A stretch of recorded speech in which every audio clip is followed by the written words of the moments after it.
Okay, that is enough of that. Hello, welcome to Left for Random Talk. Let me get rid of this text here. Yep, there we go. This is a gaming slash movie slash just mostly chat kind of podcast that me and my friend Rev have been working on since Left 4 Dead 2 had the big hype back in the day. It's been a long time. Right now I'm kind of alone, waiting on Rev. Whenever we do this podcast, I start the intro, I get myself ready, and then I'll, give the brief explanation of what the podcast is about, and then he reads off the topics. Off topic, something like that. Hey, there he is.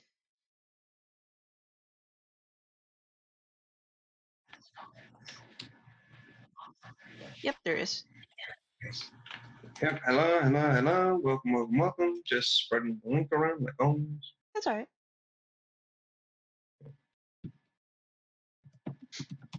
So, 22. Mm-hmm. We've already made the drinking joke for the previous episode, so. Oh, yes, of course. I think I should put this in. I think that's good for now. Alright, so I'm going to go ahead and get the topic list opened for tonight. We've got a bit of news this time round, which, of course, is good. Yep. And the topics of today's episodes are DevStream 116, New Hairs, Equinox Deluxe Skin, Chroma Prime and Fortuna Stuff. Finland joins the anti-loot box war, and with an update, 15 countries join the loot box war, including Washington State. Woo! So that means the US has officially joined in this conflict. Nintendo charging for online. If you don't renew your payment for the internet, you lose your saved games. Wish I was joking about that one. Shadow of the Tomb Raider. It's alright, it just kind of feels empty. Dead by Daylight. Taking a quick look into the game and what we think about it. And as a bit of a, I guess, fluff piece for today, talking Resident Evil 2's cut stuff, story, creatures, animations, that kind of thing. So yeah. So let's get into the dev stream that happened not too long ago. Mm-hmm. I didn't watch that one, fortunately. Oh, hold on. Like fuck up on my end. I did see the wrap up, or I did kind of just wait for it to all end and jump around to the interesting bits, like always. Yeah. But yeah, so some interesting things were shown off for the new dev stream. New hairstyles are being worked on, which I'm gonna be honest, I'm not a big fan of the new hairs. Still, it's something improved. See, that didn't need to be improved. No. But it could be, better or worse. It's all the same. Yep. So, they showed off the new hairs. They showed off. Also for the record, I'm not going to go into the overview section like always because that just destroys my computer to no end. So I'm just going to be looking at random images and handing them over like so. They showed off some concept art for the new Equinox Deluxe skin, which I'm going to be honest, I'm not the biggest fan of. Oh, I've seen this. I'm excited for it. It looks like it belongs to a different Warframe altogether, to be honest. It looks like it belongs in Dark Souls or something. Yes, Dark Souls as well. I don't know. Honestly, I get what they're going for with this. I really do. It's just, this feels like it belongs to a different Warframe altogether. Which is telling because usually they're not always this hit or miss when it comes to their deluxe skins. Yeah. Yeah. They also, of course, showed off Chroma Prime, which again, Rebecca did a little bit of a casual reveal, which was kind of funny. I'm so excited. Yeah, I like the look of Chroma Prime. It is very Dragon Emperor or Dragon. Whoa, something's Quite going nice. on your end. You're going robotic. I don't know why. Me neither. Is it still happening? Not now. Did you change it to the right time zone again? I moved it from East Coast to West Coast because East Coast had that storm coming in. There could still be some residual things going on there. Yeah. In case you moved it back. No, it's Anyway. still on West Coast. Okay, good. Yeah, so of course we had that. They showed off a bit of Fortuna. How's it looking so far? It's looking pretty impressive. What's shocking is that we have a new faction of people within Fortuna, and as it turns out, it's actually the kids of Fortuna. Mm-hmm. What I loved is that they're actually the children. They kind of explained why so many of them are in Fortuna, like why are their parents, and they said that they're orphans, and it's heavily implied that these are just kids who are lost, and Neff and his company just kind of basically took them and put them into debt to begin with. So they'll live their entire lives in debt. Which explains why he was attacking that little colony in the Glass Gambit. Yes.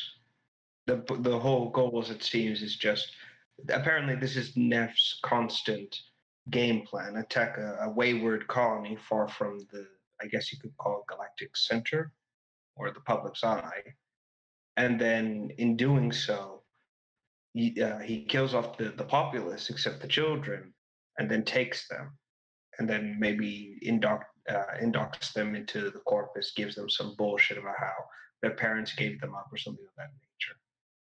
Yeah. Which again is not too surprising given who we're talking about. Oh boy. They also showed so the kids, what their big thing is that they will offer basically much like the Ostron vendors, the kids will give are where you get the hoverboards, which is kind of interesting.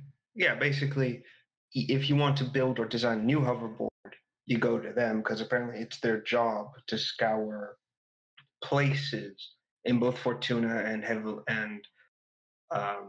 the colony and the outside itself, looking for destroyed or wrecked pieces of metal, and then bring them back and remake them into something productive. However, now they're putting their talents into working with the Tenno. So they're the ones who are building the K drives or the hoverboards and giving them to us. Not only that, but they've also created art for the underside of the hoverboard. So, the typical skater. Yeah. Yeah. Those weird drawings at the bottom. Oops, sorry. Yeah, there is already some art set for that, which they showed off in the Vent Kids little area. Actually, I'm not entirely sure what they're calling the kids. I think they're just going with vents. Yeah, personally, I like the little bit of art here and there. It's clearly all.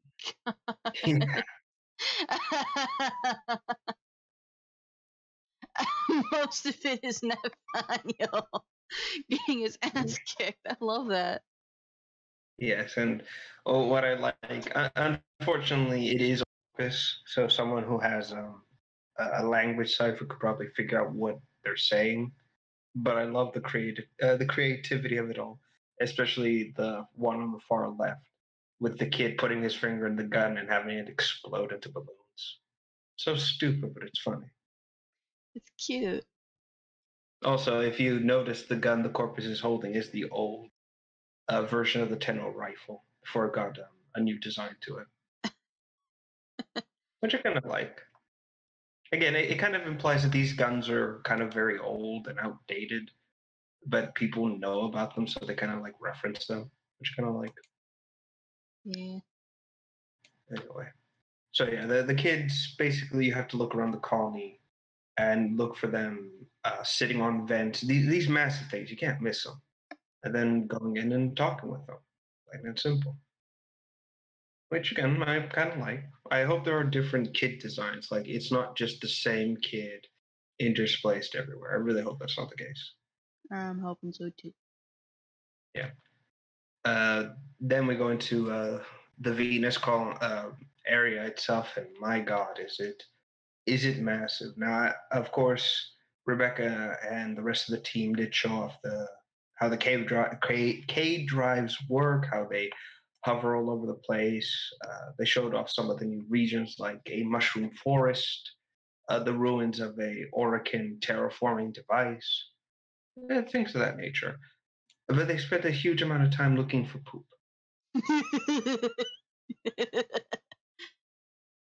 Yes, they did. Basically, they wanted to show off the new creature. One of the new creatures they added recently into, into the. I can't really say hunting. It's more like, oh God, what is it then? Like we're Tracking. not killing these creatures. Yeah, track You're into the just new track. tracking.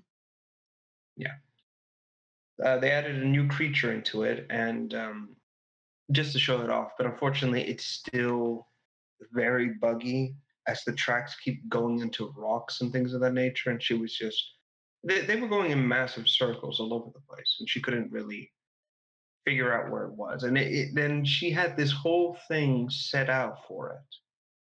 And poor Rebecca was so mad about it that she basically said, if you all want to go home after the dev stream and like, when work's done, you can. I'm not leaving until I find this thing.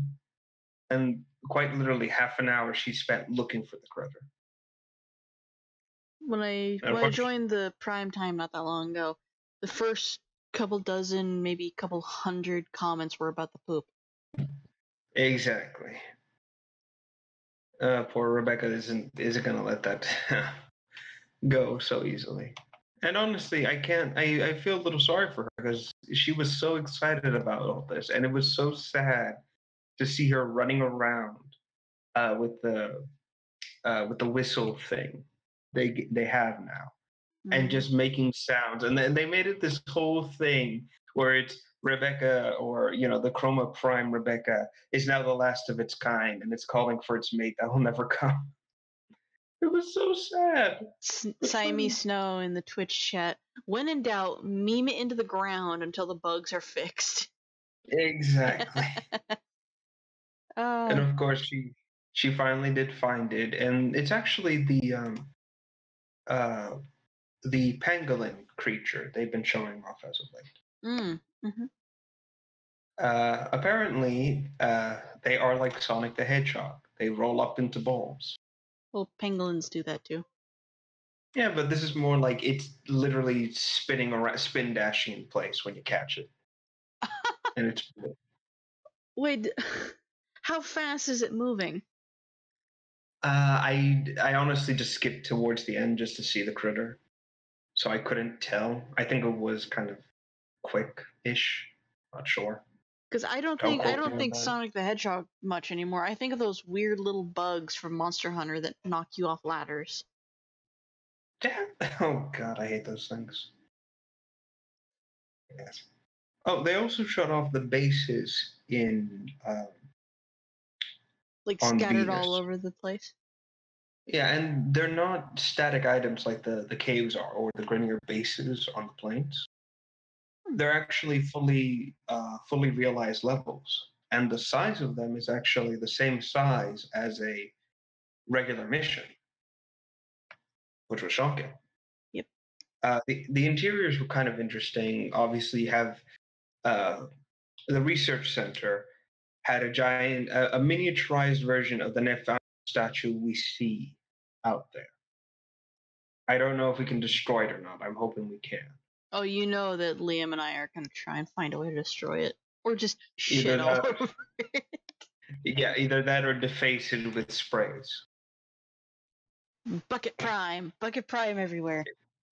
Exactly. I want to see Neff's face when he realizes that there's such a thing as Bucket Prime. Mm-hmm. Anyway, so yeah, the base itself was kind of interesting, and something that DE accidentally spoiled is that not only is this base, the research center, holding uh, critters, verminx, and others in small cage paddocks, they also had sentience. And I'm not talking like eidolons or anything large. No, regular combat variants we faced before. I But they remember you were all mentioning this. yeah, but they were all dissected and torn to pieces, implying that they recently just started appearing. And when Rebecca and the crew went to the spaceport, I spotted a weapon we saw in Valkyrie Prime's trailer. And thanks to someone who has done a side-by-side comparison, it's all but confirmed it's the same weapon. And now we know that the Corpus are integrating sentient technology into their arsenal to fight us specifically.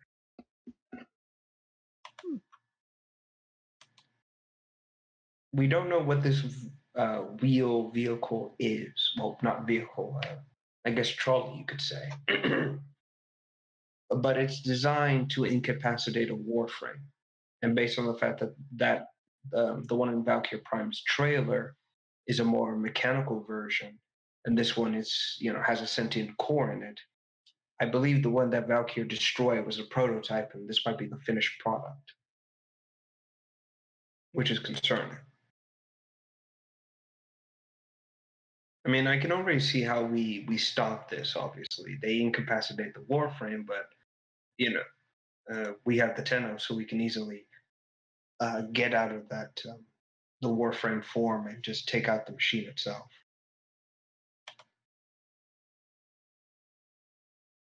Yeah. Sorry.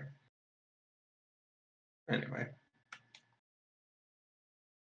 Right, and who just got it? Oh, it's Liam.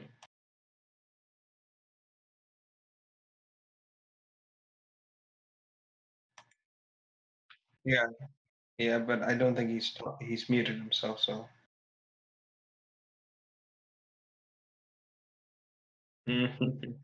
Stream. Good job. Have I been just talking to myself this entire time? No. I only I muted myself right when you sent that weapon to me because people were walking up and down stairs because it's football night. I see. Go Seahawks. Wait, who are they playing? It's a Browns versus somebody else. Seahawks played Monday night. Oh yeah. Browns versus Jets. I honestly don't know who to root for on that one. I don't care. Sammy Snow in the chat. Grind theories for Chroma Prime. Suppose it'll overwrite current relic rewards, or will it have a new batch of relics? They actually mentioned something about this. We had warframes in bounties, and then in the void. They're looking to reduce the how spread out the relics have been when you're grinding for them. I kept seeing like E2 and E3, which sounds weird to say as a relic, in the chat, but I wasn't really able to hear it.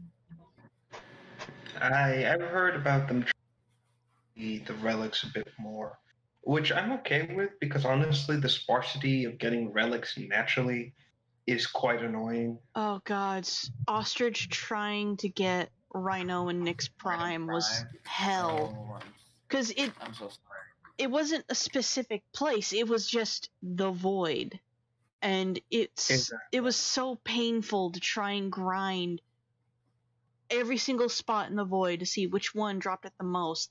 And the one that drops it the most, I believe it was a capture mission. Yes, doggo, it's pouring rain outside.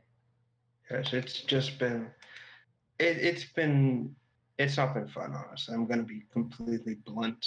Yeah. Looking for relics like this. If they improve the relic system I'll be so happy. The void key system. Honestly, the void key system had its ups and downs. Yeah. Yeah. Actually, if they bring back the void key system as something new, I don't think nobody would be too angry about either. Eh. As long as it's not as fucking annoying as Mutalist Alad V. Before? Yes. Ah! That's... I hate that. I hate that so much. Every time they have this big update that improves how you get a Warframe piece, it's the day after I have spent months and months and months to get the last piece. It's okay. Yes. They just updated Mutant Salad's key, so you only need one nav cord. That is like the day after I finally got the last Mesa piece. Yes. Like I said, but I have to ask, how are you enjoying Mesa? I haven't played her very much. I like her. yeah. But as you can, but yes, this is the pitfalls of a system of an literally everly evolving game that is Warframe. You know, things like this are bound to happen. Well, also, like you said, with it being ever evolving, the constant updates might break something that didn't know how it would break. God. Yes. Look, since it's already happened and is common knowledge, did you know that back in the NDA days they made multi-shot cost ammo too? Yes. Yeah. That was, we're like, oh yeah, this gives you extra bullets when you shoot and extra damage, extra status. Wait, it's costing me shitloads of extra ammo. What? Trust me, we made a ruckus about that and they fixed it. But that's just the nature of the game. There's going to be changes that some people don't like. There's going to be changes some people love. I actually enjoy the relic system because it lets you pick what you want. Yes, that's the one thing that I don't want how the relics work. I want what I do want to change is how you get the relics. Oh, I see what you're saying. But I don't want the relic, how you get relics what you get out of a relics to change, which actually is going to lead us into our next topic, I suppose, since we're already on it. And that is the whole. Well, actually, I think we've covered everything on the latest dev stream, right? Fortuna stuff, Chroma Prime, Deluxe Skin, new hair. Yeah, pretty much. I'm trying to find a picture to use for Liam. I want the gram. I want the gram. I want Chroma. I mean, I will say this. I've always been a fan of Big Killer Sword to Death, but the gram, the regular gram, has always held a place in my heart because it has ties to Nordic mythology. Mm-hmm. Because the name Graham, it's also the name of the sword Balmung, which has ties to K-Drive, so now you can grind while you grind. Yes. Oh, should also mention the K-Drives. What's the word?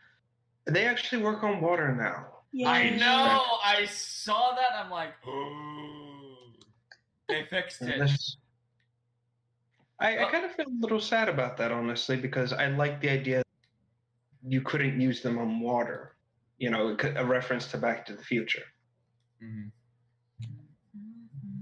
At the very least, maybe if you go too far out, it just stops working. Well, yeah. If you go with that instead. Well, I was gonna say it might be like one of those old what was it, Ski-Doo games that you could play back in the day, where if you went too far out into the ocean, you got grabbed by something and yanked under. Oh, Jack and Daxter. That's the most terrifying thing ever. Jack and Daxter, a whole bunch of the various games where you could just roam around on a Sea-Doo and all that jazz. Yeah. All right, I think we can then move on to the next topic of the night, and that is what is going on with the loot boxes. So, as stated before, Finland has joined the anti-loot box war and is now looking into how dangerous and how serious of a thing loot boxes can be to people. We were going to mostly talk about how it was becoming a domino effect, but it turns out that in the last few days, 15 countries have joined the anti-loot box group. This including, of course, the UK, Finland, Netherlands, and now the US in Washington State. Woohoo! Good. And this, unfortunately, have stated it. Oh, but I will say it depends situation to situation, and it depends on the company who does it. It's EA. It is Oh, EA oh, who is EA. pushing this. EA Well, yeah, is yes, causing EA. this.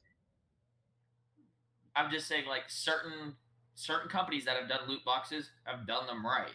Mhm. Like, Star Trek Online, they have the lock boxes, right? You buy the key with money, you open the box, but you could get anything from like reputation grind increase to a full blown ship or officers and stuff like that. I'm gonna stop you right there, Liam. That the loot boxes that we're talking about is one that prevents you from continuing playing the game to the point where you need a loot box to actually have the second part of the game. Stuff like that. What like game is that? Star Wars Battlefront 2. Games like that kind of stuff. Like okay. Loot boxes, like say the llama pinatas in Fortnite. That's okay, because it's a pre-programmed set of loot. You're not gambling essentially. Okay. What these guys are doing is they're pushing something that's illegal in other countries, which is gambling. Yes. And another example. They're trying to push people to disobey laws that an entire country has set so they can keep the loot boxes. So exactly. And another game like that, of course, what happened with Shadow of War. Remember that whole thing where if you didn't want to spend money to get orcs to reach the end game, you had to grind like hell, and that literally took people whole months to complete. They actually pulled that right out of the game, the loot boxes right out of the game, and actually fixed that too. So. Only after EA screwed the pooch so royally. That was it was EA who's caused the problems with the loot boxes originally. Yes. WB tried it, got bit in the ass really fucking hard because Steam bombing is a thing now. You know what I mean by Steam bombing, right? Yeah. Negative reviews and everything to hell. Yeah. Because like what happened with Rockstar and their that whole mod thing. Yes. And it can have a massive effect, and not just on say like the sales for the game and stuff. It could actually have legitimate consequences in like stock market prices and something like that. Yes, but what I'm bringing up here at the moment is that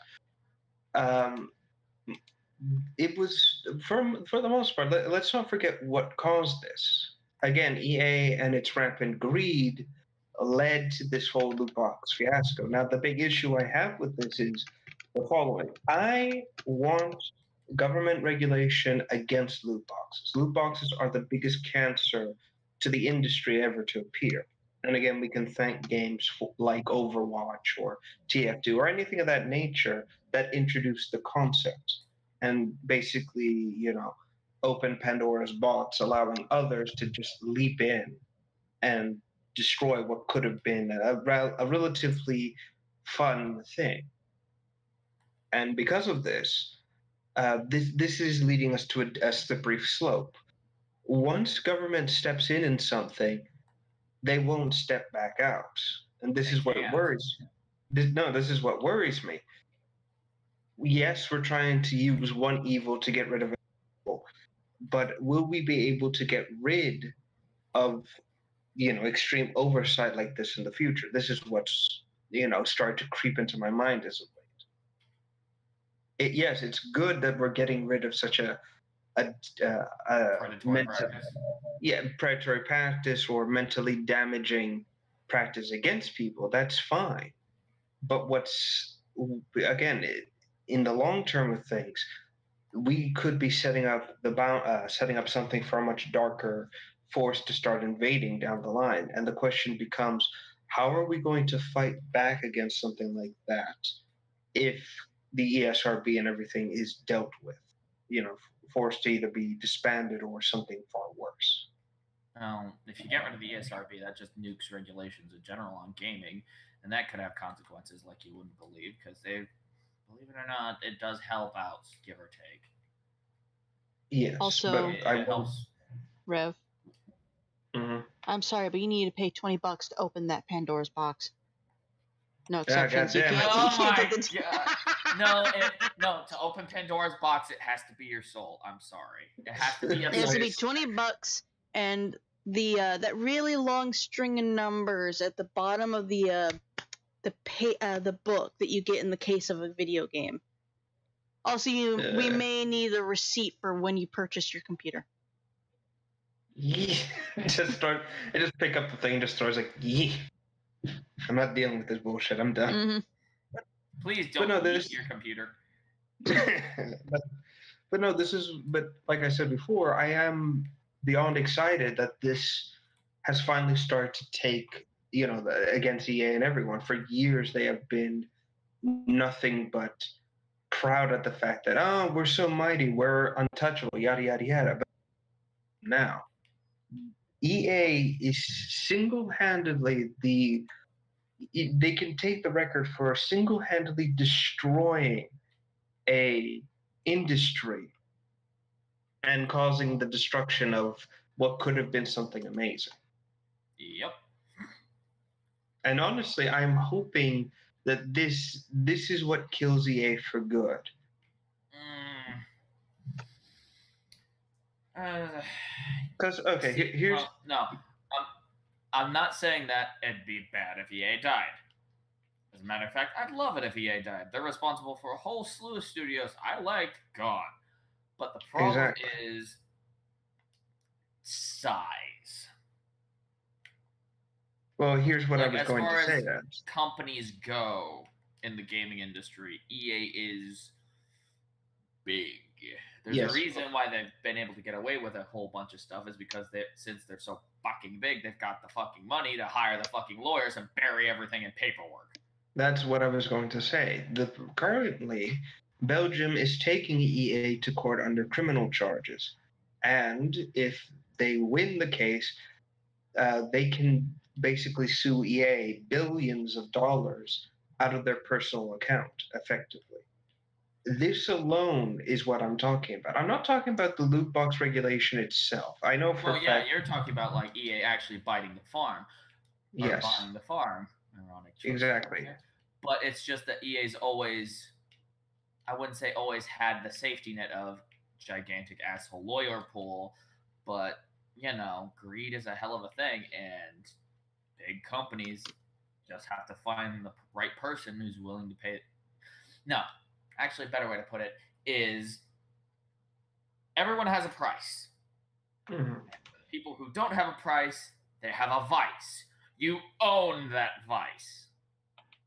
It's a good way to keep a lawyer, even if they don't want to normally do the work, is you own them, for lack of a better term. And EA, in this industry, has the money to own people. Yeah, well, this is what I was getting at, is that I'm not saying the lawsuit alone is going to kill them. That's not what I'm saying. I'm saying the amount of money they'll lose in the lawsuit is what could lead to a domino effect within the company.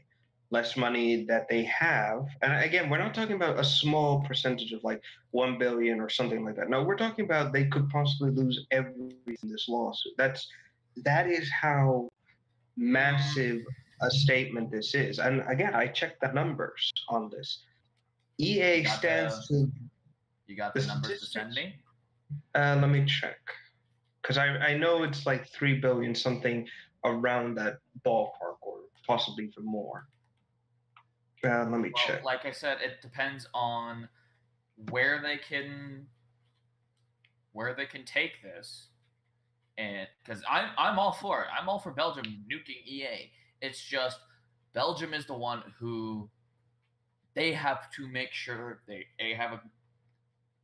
This is just standard legal procedure, but they need to make sure they have a airtight case. B, they have evidence, obviously, that is not inadmissible, that kind of thing, that is clear cut, in order, P's and Q's, everything. And C, they have to find a way to keep EA from leveraging everything. Well, let's be honest. EA has no friends in the industry. In the industry, no. But money. Everyone despises them, especially what they've done as of late. Remember, EA is that predator that takes other what's the word? That takes studios and kills them silently.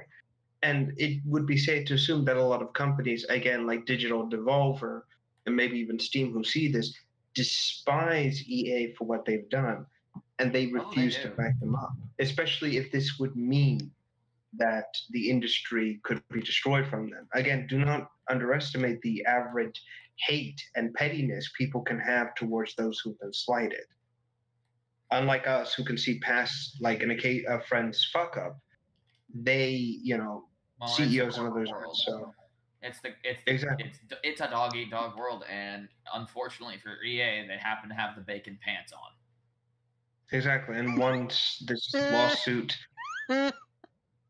sorry, like I said, hold on, I'm trying to find the lawsuit where I got the information from. I know about the lawsuit. I just want the. Well, yeah, but this is a show. We need to have our sources. Yeah, that's okay. Here we go. Sorry for being that voice of reason / dissent. Okay, here we go. Once again, the source of the information seems to come from Young Finland Big watching to yada FIFA 18. I honestly thought it'd be mostly over the FIFA stuff, not the Battlefront. Well, no, the Battlefront stuff, yes, but FIFA mostly, because FIFA is their moneymaker out of the whole thing. No. EA doesn't own the FIFA series. EA has the Madden series, while 2K has FIFA. Technically. Both of them do own it. It's just that it's really weird. It's like two different people, the same umbrella. Yeah, wait, 2K, right? Mm-hmm. I actually, 2K. Let's say this here, I trust 2K a hell of a lot more with most brands and so on and so forth than I do EA. Like, 2K has a semi-decent record, besides Alien Colonial Marines. That was outsourcing on Sega's part that fucked that. Oh, no, that was Gearbox.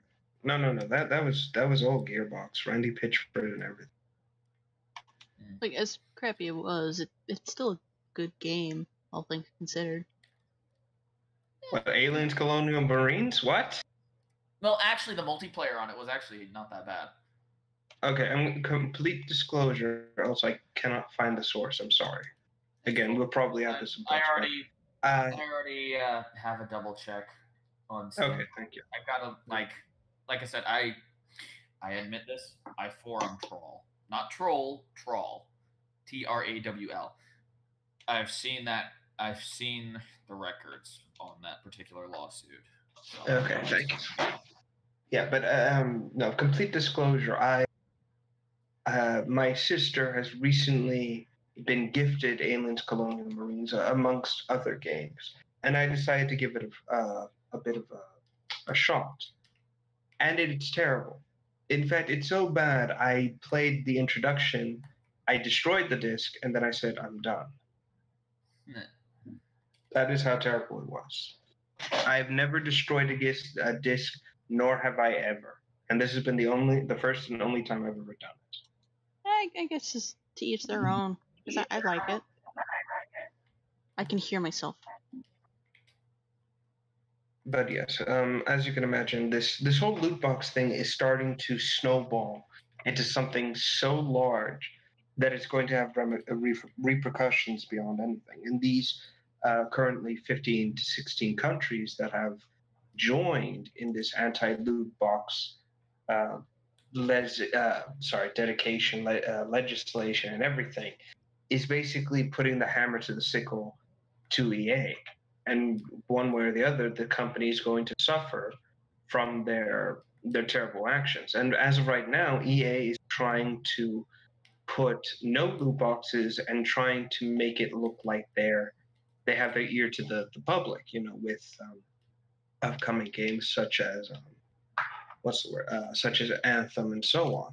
But the truth of the matter is that their big money cow, they are not willing to part with it because they know that if Madden and FIFA don't have the loot boxes in the big countries that have sports fans, they're going to lose a huge chunk of their money, and they are not.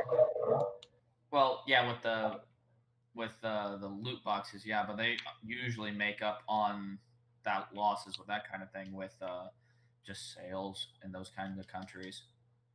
Yeah, but the point still stands. This is more to do with them getting such a large profit margin that they do not want to lose it. relinquish it.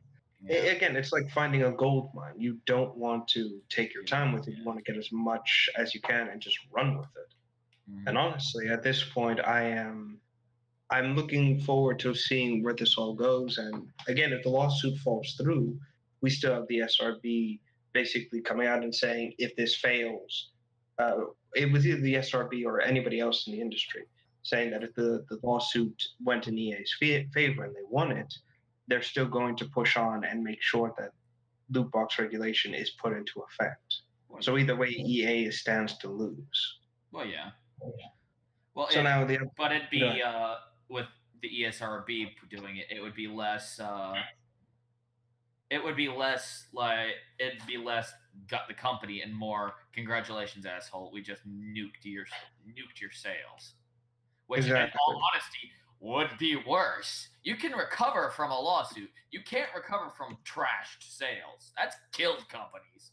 Yeah, but don't underestimate. This whole thing started because of fan backlash, and look where we are right now. Yeah. The will of the people towards EA is lost. In fact, it's beyond lost at this point. There is no way they can salvage what they've destroyed. And like I said, once this titan of the industry comes crashing down, I believe we can start breathing a bit easier and have a more focused eye on practices like this going in the future. Well, but at the same time, it really just depends on how things go. I mean, and again, it really depends on where they take this court or what court they take this to.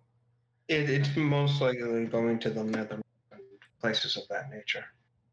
Well, I mean, like where in particular? Because I mean, if they keep it in the Netherlands, so on and so forth. But since you said Washington State, woot, yay, said something like that, they might end up bringing it here too. So. Well, if Bluehole, the the biggest source, can take a court. What? You cut out for a second. The biggest what? I said if Bluehole, the biggest sore loser on the internet, can basically try and win a court case all the way in China just to prove a point against the creators of Fortnite, then there's no way that EA would not attempt to go to another country to win a court case just to prove a point. Wait, the Fortnite one? You mean PUBG versus Fortnite? Yes. Yeah, that lawsuit got dropped. Yeah, but they basically went to, because Bluehole knew they didn't have a case in the U.S. Again, they went to South Korea. That's what I'm getting at. Because they knew they didn't have a case here, or a case that would hold up in court that would see them the winners. They went to South Korea to try and settle it there because their copyright laws are much more lax there than they are here. That's why they did it. And again, they knew for a fact they wouldn't win this case. It was more as a show of force to say. It's likely. Force my ass. I can still hear myself, bro. I don't know what to do there. So it's likely that EA is going to try and hold the court in the United States, because the United States is a little bit more relaxed about gambling and loot crates, stuff like that. Still, at the end of the day, it's a company versus countries. Everyone. Well, there have been cases where companies have won. Yeah. And it's had drastic repercussions. Yeah. But again, this is a company that everyone Wants hates. to die, so. Yeah. Nobody's going to support them. Exactly. But even then, they've got enough material that they can make it hurt. No, you want to know something funny? That whole 2K begging Belgium to change their laws through the fans. I looked at that, and the number of people who actually did this was so minuscule that the whole begging was basically dropped within a week. I was talking about the company itself, not people. No, but this is what I'm pointing at. The fact that this goes to show that even fans of a game will not support a subsidiary of EA. Mm-hmm. They just won't. EA's goodwill, if they ever had any, has been spent so far that now the company's, again, like I said, we can only wait and see for it to implode on itself. This is the start of what could be the end of EA if we're lucky. All right. Now, the one question I do want to bring up now is, do you think that, again, Warframe itself would be safe from this? Because technically speaking, people could say, oh, but Warframe has loot boxes too, and why aren't they getting in trouble? You mean you're referring to the Dragon Packs and stuff like that? The relics and things. No, the relics specifically in game. Okay, see, the relics are farmed in-game. They're easily accessible in-game and all that jazz. It's not worth it to really buy money. It's not worth it to spend the money to get it when you can just pop in somewhere, spend a few minutes, and easily get it when most people, like, the early birds, you know what I mean, like Master Rank 0, no Master Rank, maybe up to Master Rank 5, have issues getting a hold of it. Once you hit a certain point, or once you get a frame, a gun, primary or secondary, and melee that suits you, like your playstyle and stuff like that, you just fish water. You go. Yep. Like when I first played Warframe, I had some issues. Then I got myself Rhino, a Heck, I think it was the Fragor, and the Lex. Back in the days. And then it was nonstop from there. It's once you hit your stride, once you hit your rhythm in this game, everything comes to you through gameplay. Yep. So all y'all motherfuckers who say, oh, you can spend money to get relic packs, it ain't worth it, you dumb motherfuckers. This is another thing. A lot of games that have loot boxes, they kind of twist your arm to like spend money on the loot box. Other games like Warframe, they make it completely optional. You can spend money to get the in-game currency if you want to, if you really, really want to. Or you could trade with other players who already have the plat to give to you. Exactly. Yes. That's something that other companies do too. And honestly, I prefer it if people did that model of like, you can get it in game and then trade it to other people who are like, I don't have the time to do this kind of stuff. Like people, who play the game, enjoy the game, but full-time jobs and all that jazz. So they might spend a little money here or there. And then it's like, I'm willing to trade you some of my platinum, or some of, like, in the case of Star Trek Online, I'm willing to trade you some of, like, a ship I got from a box for energy credits. That's actually a legitimate thing. No, it's like I'm just imagining that a guy from Star Command, like a Starfleet, Star Command. I'm thinking of Buzz Lightyear, like a Starfleet, talking to somebody who, like a Klingon who's in charge of their own Starfleet ship, and goes, "I am going to give you a ship from a box." And he points outside the window. There's like a giant Skechers box floating by. But here's the problem with this. No, I would kill Nefanyo in a heartbeat. I'm not even gonna ask. What would be bad is if Warframe locked Fortuna behind a loot box. Nefanyo demands your credits. You know what? If in the EA, nuts. if DE made that into an actual joke, I would be beyond satisfied. Oh yeah, I Just mean, as an in-universe joke. I would love it if they if you decide to go to Fortuna and Nefanio like messages you like, hey, I'm gonna need like a couple million credits for you to get in there, and then you just go there anyway and completely ignore him. well, I mean, Yes. it is a debtor's prison, so Mhm. you know. Well, here's another thing I need to bring up though. The problem with basically when looking into what's the word? Whenever someone looks into into a loot box or a gambling scenario, the problem is one of the many qualifications of what a oh my god, what's the word? For something to be qualified as a gambling as well, it has to have a real world monetary value, and this can lead people into assuming that Warframe's relics are basically that, and to be honest, that's not the case. No, Yes, not they have really. real world. Yes, they would have technically a real world value because of the whole plaid money, yada yada yada. But the truth is, we can alter the outcome of these loot boxes. We can get these artifacts without spending obscene amount of time, money, and real world money. And just like how you guys said it, you can just give it to someone else, and there's no outside of the Warframe market, the off-site. There is no loot box. There is no trade for real world money or anything of that nature. There really isn't. Nope. Oh, hey, there's a Catalyst blueprint that just popped up for an hour, guys. God damn it! Fuck my life. We're doing a podcast. Podcast going on hold, guys. Sorry. No. I'm just joking. I mean, if if people want there to be Warframe in the background, I'm more than happy to do that.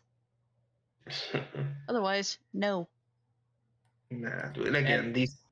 Go ahead. And besides, potato frame over here. Besides me, Mr. Anyway. Yeah, you two are the potatoes. I'm the polished piece of shit potato. I think. All right, I think we're basically done there. We bashed EA yet again. Don't Well, it's support EA, EA. everyone. Support all these countries and Washington State, woohoo, who are fighting against it. They are fighting for your right to protect your money and have a complete product. They're fighting for your right to not burn hard-earned money on a fucking video game that doesn't even deserve it. Yes. Pretty much, yeah. All right. So what's next? We're gonna do one. We can do one more topic and then take a break because Discord does want to update. Yeah. So it leads into the Nintendo situation. Oh, which? The live service situation. Oh.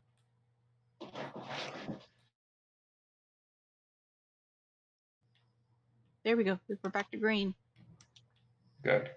No, basically, what Nintendo is doing, they have completely decided to gate off the online connectivity through money. And the following information comes for individual memberships. And the following is not exaggerated or anything. The following is individual membership. 1 month is $4 USD. 3 months is $8. 12 months is $20.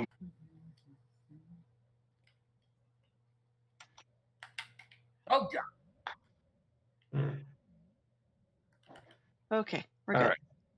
But So, go ahead. anyways, what I was saying was the $34 for a year, right? Yes. And what's the service that you're getting with this? So I was actually going to bring up the services you get with everything.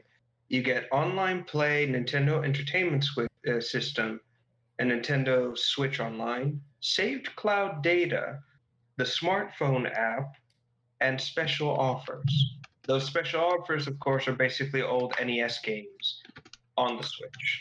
for free. PlayStation Plus did a better job of it, guys. I hate to say it. Yeah, it was like 48 something for a year, but you got free, not like any old NES games. You got free full games. You free full games. You got freaking expanded cloud data because it was free cloud data for your saves and shit if you were a PlayStation member, like PS Online member. But this is where I need to bring the following. It was just PlayStation Plus did a damn better job. I'm sorry. Well, basically, if at any point your subscription stops, everything you've saved to the cloud is will be deleted. erased. Yes. Yeah. No. That's a load of bullshit. Because, like, every service I've seen that does cloud save data doesn't delete your shit. Because they know they'll get in deep shit with their customers.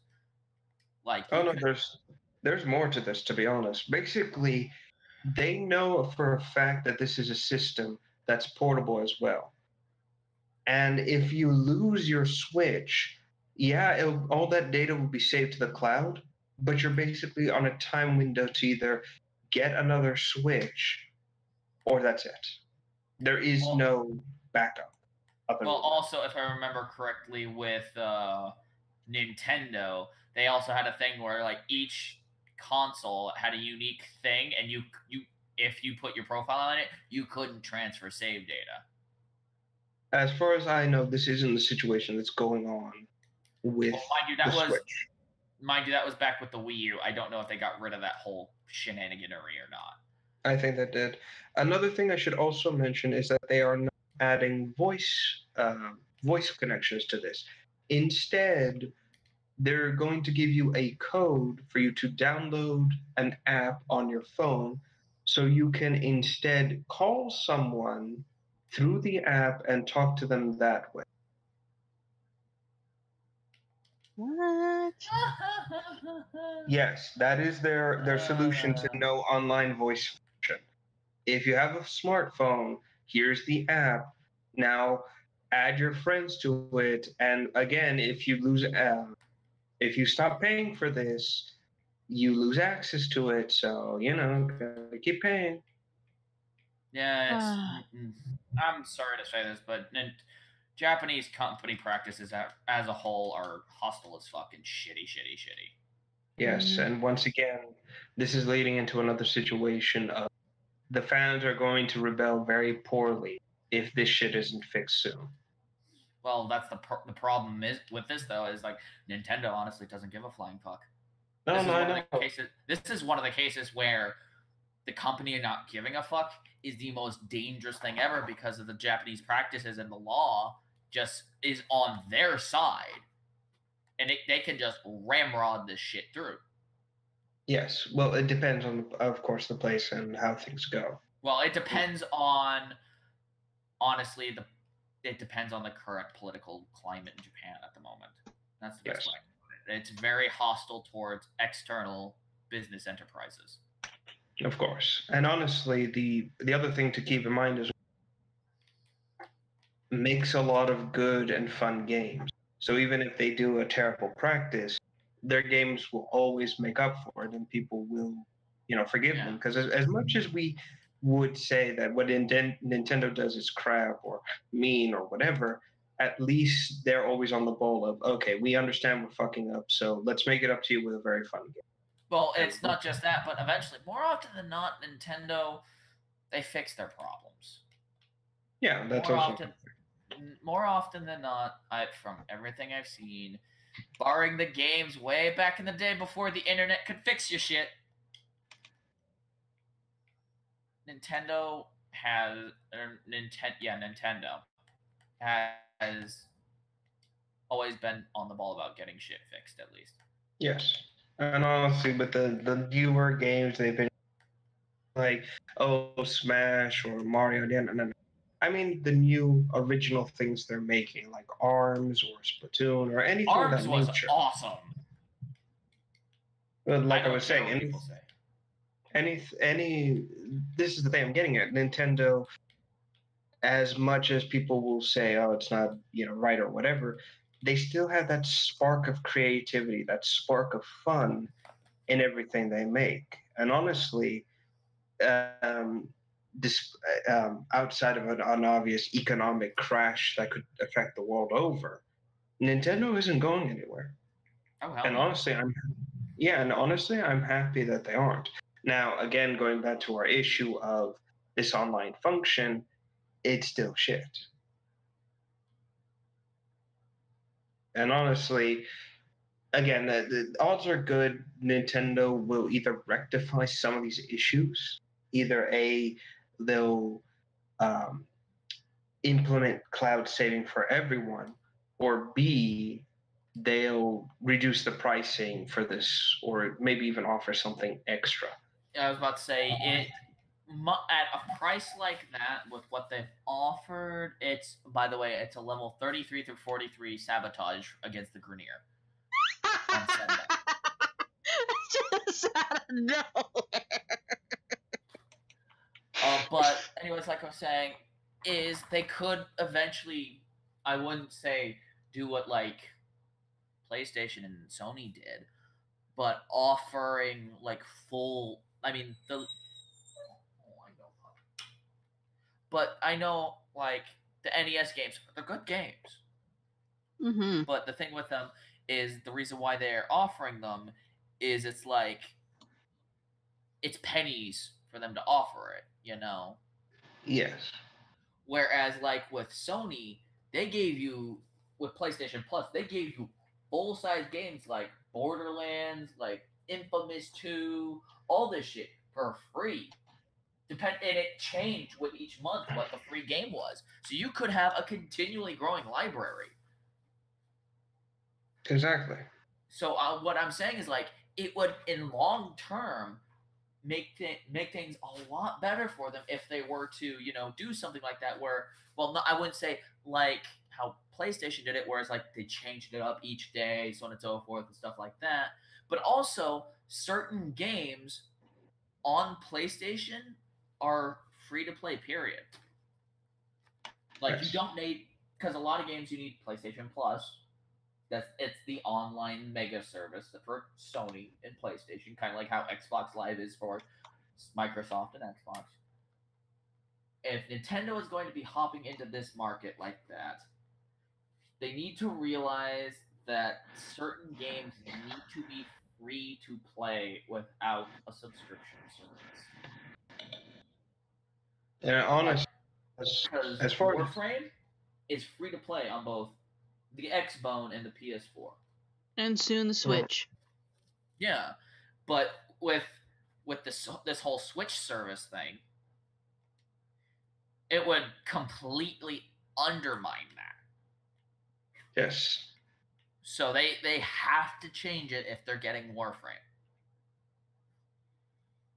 Exactly. And honestly, once more, this leads into this problem that Nintendo is putting forward with this whole thing. It's a terrible practice to begin with. Again, this needs heavy alterations in order to be good for everyone. And honestly, as far as this is all going, I don't believe for a second that it could get any better than what Nintendo wants to put forward. And again, if they really want to keep people coming back, and again, to go to mention the um, old games that they put out there, people have already begun to kind of experiment with them, and they're actually worse than the original releases. We are talking extreme lag, glitches out the ass. It is the biggest rush job you can imagine. And honestly, at this point, it would be just easier to find an emulator and emulate the games right off your computer. Rest in peace, emulator website.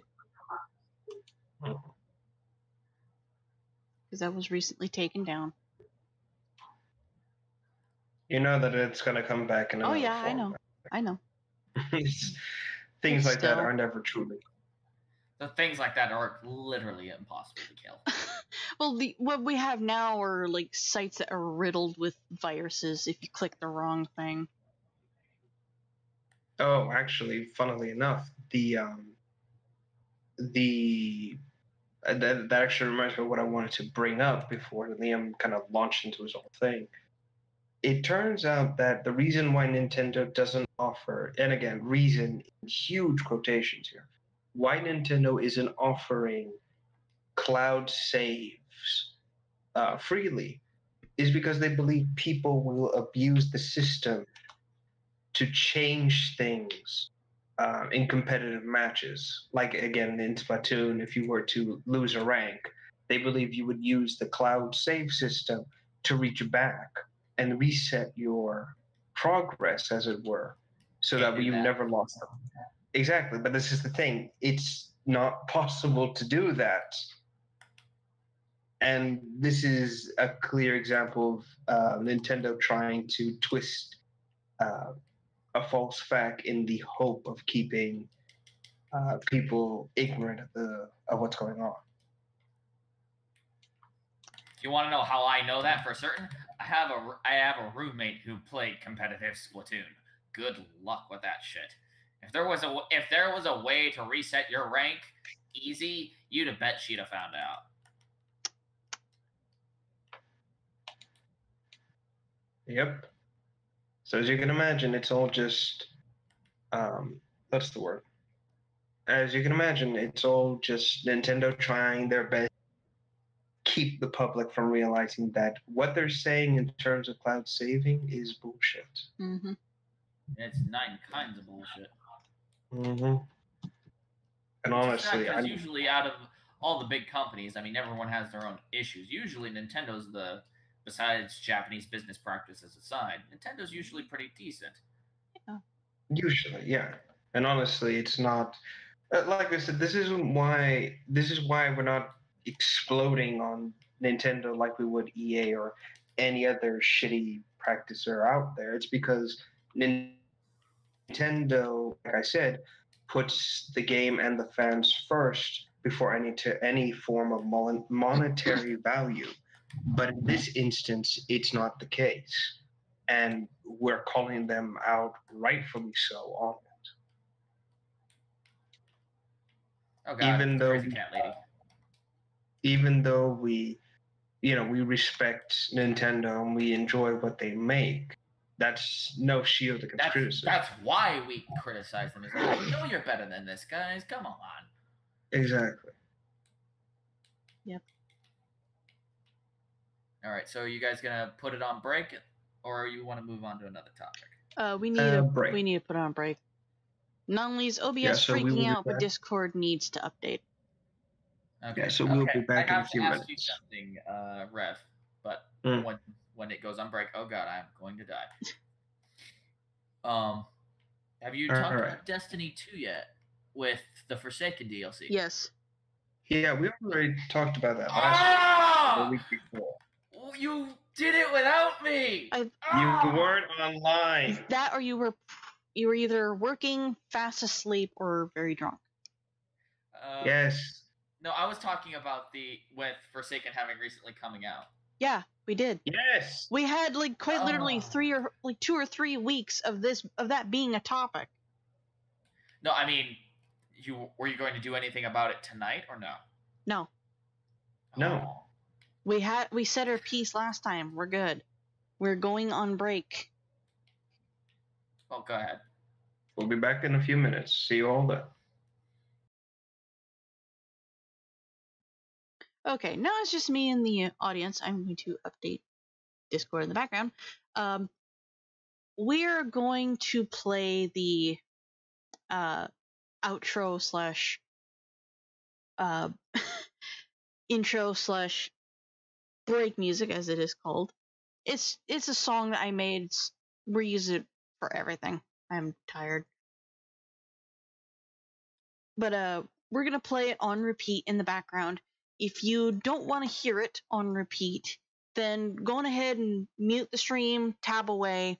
This is the time for us to get up, get something to eat and drink, stretch our legs, reconnect with the hive mind and transmit our findings to the mothership, stuff like that. It says 5 minutes. We're never really leaving for 5 minutes. It varies. I need to fix that sooner rather than later. But yeah, we'll see you guys in a bit. Stretch, get food, get drinks, all that jazz. We'll see you later.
Okay. That's enough of that. Let me go back over to the call. Hey, I'm back. You can turn the page now. All eyes on me. Liam. All eyes on me. Hi. You. Oh. I came in just as you were finishing up that song. You heard nothing! We heard everything. This is a live stream podcast. And we're back. Yay. This is why we get out of the call when we're on break, Liam. Or at the very least, we mute and deafen ourselves. Or mute ourselves. Yes. Right. So back to our topics. Yeah. We have 3 more left to do before we call it a session. And we're going right into the next one, and that is Shadow of the Tomb Raider. I don't like it. All right, let's move on then. I didn't. I've never grown up playing or even seeing anything about Tomb Raider. I watched the movies, didn't really care for those. The new game came out. I did not get very far watching that. It just never caught my interest or my attention. It's interesting to say the least. It's got potential. That's all I can say. Yeah. I recall seeing a lot of Tomb Raider around, but never really stopping to play the games. I believe I've seen snippets of the movies, and that was about it. So when the new Tomb Raiders were starting to come out, I was kind of contemplating if I should go back. All right. I was kind of contemplating if I should go in and see the previous games before leading into the one that came out before. I don't remember what that one was called. I know it's like a prequel to everything. But I went against it. I didn't see it, and I decided to sit down and watch that Tomb Raider, and I found it was all right. If it was meant to be a prequel, it was an all right stepping stone. Laura wasn't the badass or anything that she was. She was just basically starting to get her feet wet, as it were, getting used to everything, and I thought it was all right. I liked that twist. Like, completely, it's a clean slate. Let's just start over. Let's see what we can build with this. And I like it, but it just never, it didn't click. I didn't hang on very well because I lost interest so fast. I stuck around with it because it was a very interesting premise. The idea that Laura is not superstitious and is very matter-of-factive, and yet as she progresses through the game and starts to realize that the supernatural is in fact real, it kind of hits her hard. And as a bite-sized little adventure, that was fine. I didn't bother with the second one. I was very bored with the second prequel game, as it were, because it just didn't capture my attention. I was just very, rolling my eyes and everything. Then we come to Shadow of the Tomb Raider, and this is something I've noticed between all of these quote-unquote new timeline games, and that is the stakes are never massive, and it's all very boring. Mm.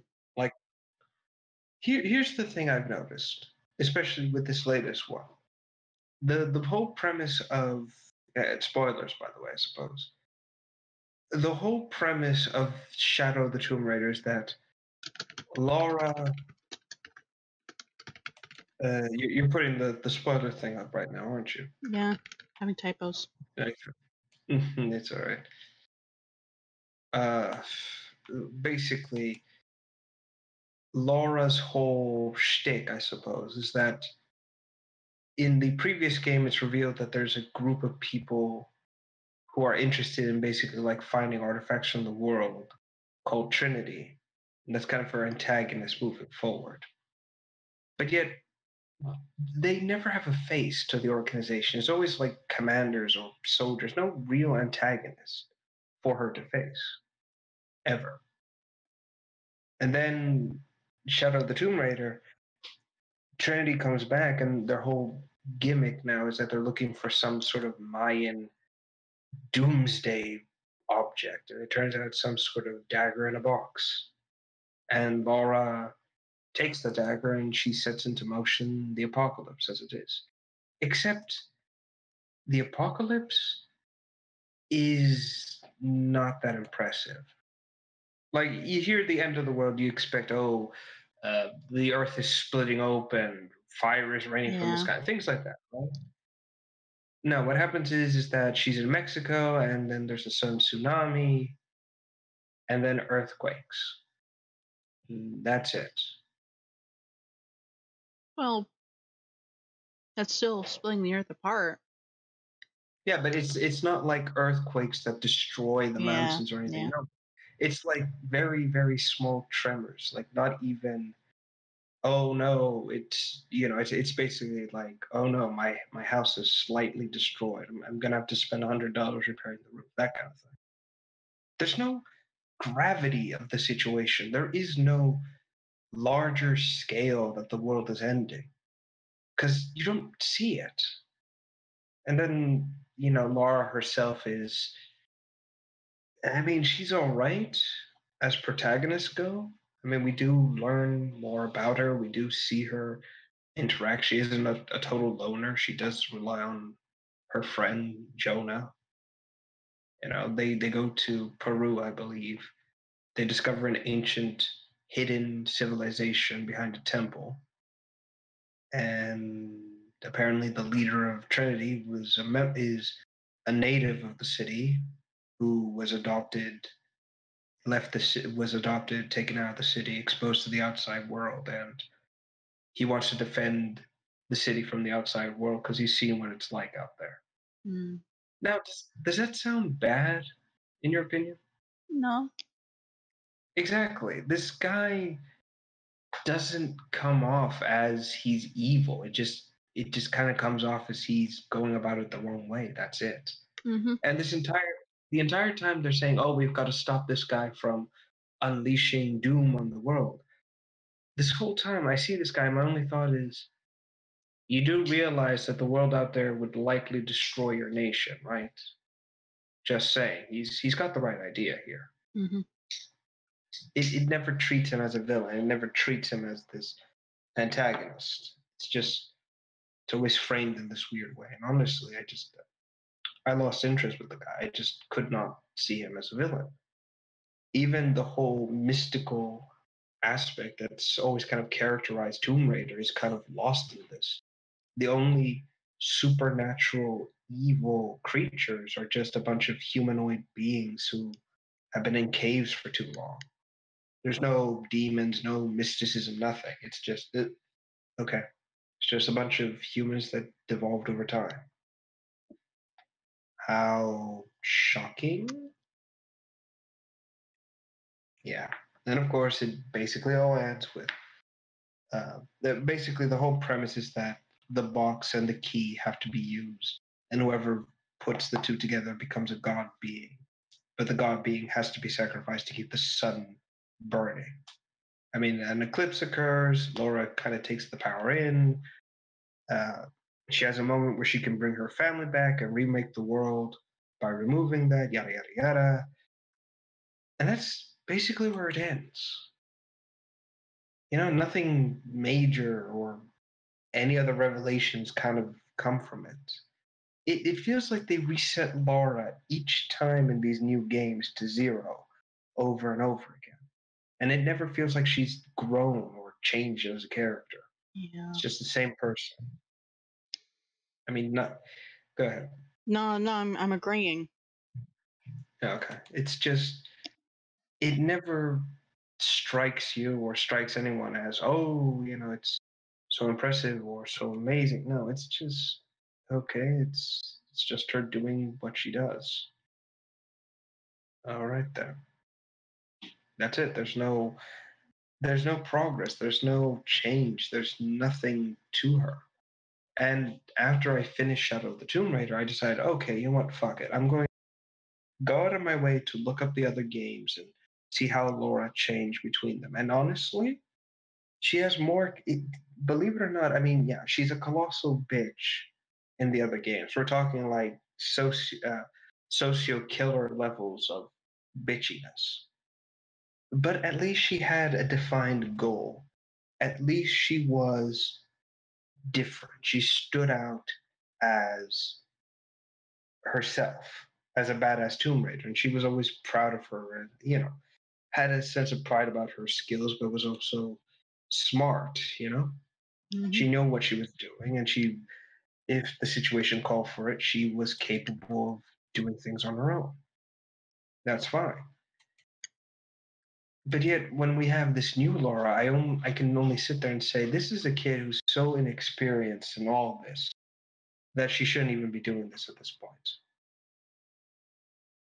And I mean it too. I mean, to go to the Tomb Raider games that came before, like the remastered one, which was the remastering of the PS1 game. Yeah.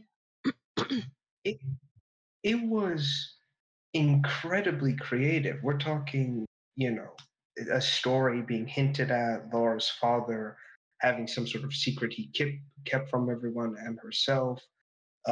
She going in, discovering that Atlantis was actually a thing, uh, facing very strange creatures. And I mean, like, creatively impressive. We're talking mummified creatures that, for all intents and with like animalistic features to them. And for all intents and purposes, you'd think, oh, they couldn't move or anything of that nature. But no, they get up and they fight. And it captures that sense of wonder and scale. And you do get this feeling of, yeah, I can't let this ancient god creature get out or else the world's going to end. You get that scale in it.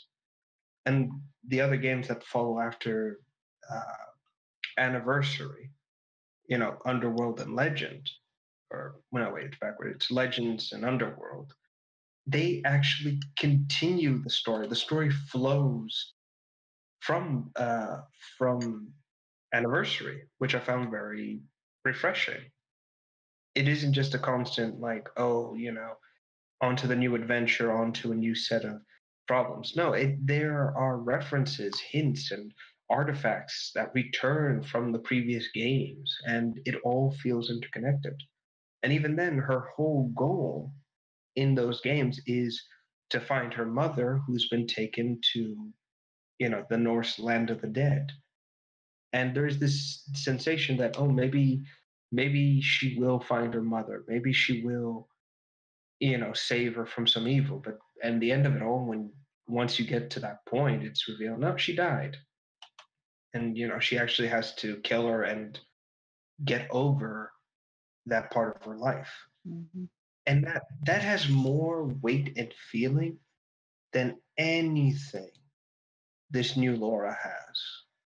And it's a shame it's taken us this long to kind of realize that this new Laura Croft has the name but lacks the bite of the character. And I'm not apologizing. I'm not, being, oh, I grew up with these games. No, I'm being completely honest. Those games of the past had more creativity and more character to them than anything these new games come out. Again, it's all because of the sense of scale and how Laura is herself a very confident and very go-getting kind of woman. I mean, honestly, I'm going to be completely blunt. If I ever, I would more than likely smash her head in before I would trust her with anything. Yeah, I really don't like the old Laura. When I say turbo bitch, I mean it, and not in a good way. But, even then, I would be more interested in following her exploits than the new one, who is so meek and weak in comparison, but a better person altogether. It's an odd feeling. It really is. Yeah. Again, it's like I said, it's the fact that whenever you it's always going to be crap compared to the original. Yep. Should I remove the spoiler thing now? Yeah, go ahead. Okay.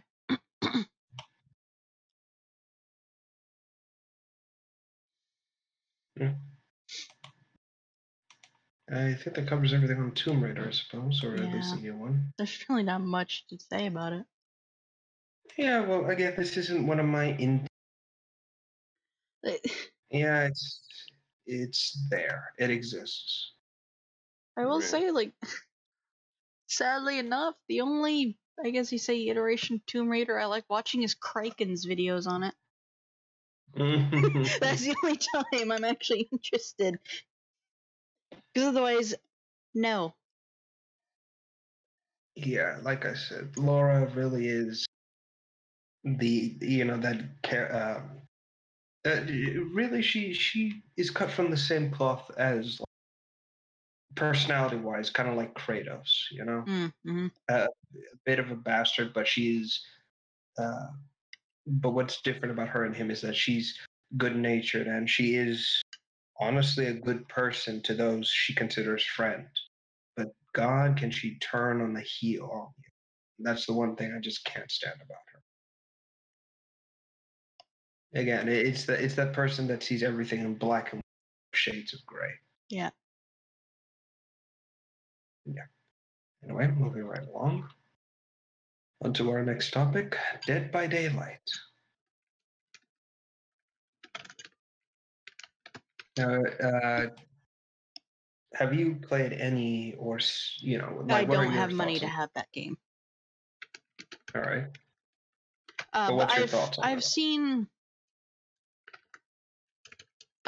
seen Snow stream it. I could never play that game unless I was the killer. But like, mostly because it's a lot more fun that way. Yes, it is.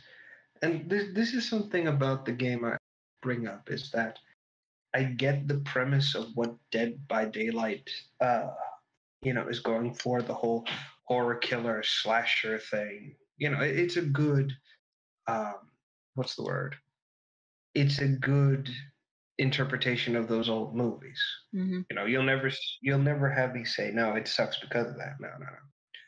But by that same logic, the problem is not a lot of people would like to play that game because after a while of being, chased around by the killer, if you're very unlucky and you're always like the victim in these things, you lose interest really quickly. Mm-hmm. And that's sad about it, but it's true. And honestly, I think they should have given I'm not sure if they can or can't in the game, but give the victims a chance to really defend themselves. Like maybe use traps They or do. things of that nature. Oh, okay, then never mind. Dead by Daylight now has like perks that the victim and the killer can use, and one of the perks that a victim can use is indeed traps, as well as health kits and being able to see where the killer is at all times. These perks allow them to survive longer and better and avoid the killer. But but there's that. Go ahead. To quote, I forget if it was Total Biscuit, but to quote Total Biscuit, at the end of the day, it's still hide and seek with a knife. That's all it is. Yes. And honestly, what kind of hammers this point home as well is that the fact that there's no game mode that has the survivors or the victims turning the tables, or there's never any moment where they can like stop being afraid and confront the killer, and maybe even beat them. Because as much as everyone enjoys a scary movie or a slasher flick, do remember that at the end of it, the final person who's alive tends to kill the killer. Yeah.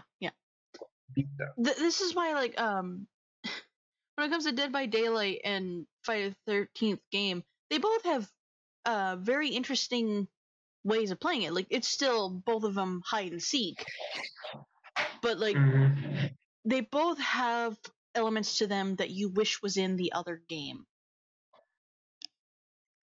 With Friday the 13th, you actually do have a way of defeating Jason and not getting killed or found. In Dead by Daylight, you have more than one chance to get away. You have a trap door, and you have the engines that power the door to get out, as well as destroying all the little idols that the killers use. But overall, you're still going to die. The victim is pathetic. Honestly, I think they should add some forms of game mode in Dead by Daylight to kind of break up the monotony. Mm-hmm. Maybe they're, playing up with the whole last person alive gimmick. Maybe there is if you're the last person alive, you get one opportunity to rush to the center of the map or anywhere, and a weapon will spawn. And then maybe you'll have a chance to fight the killer one-on-one. And if you're lucky and defeat them, then you escape. But if you're not and you die, then that's it. Game over. That's something I think they should implement, because it would incentivize the survivors to act more human, not just cooperative.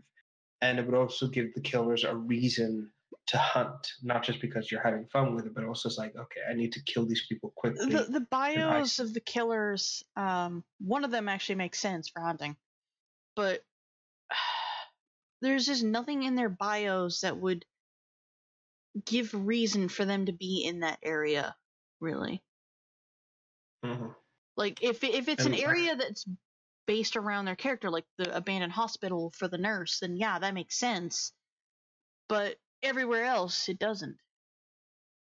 Mm-hmm.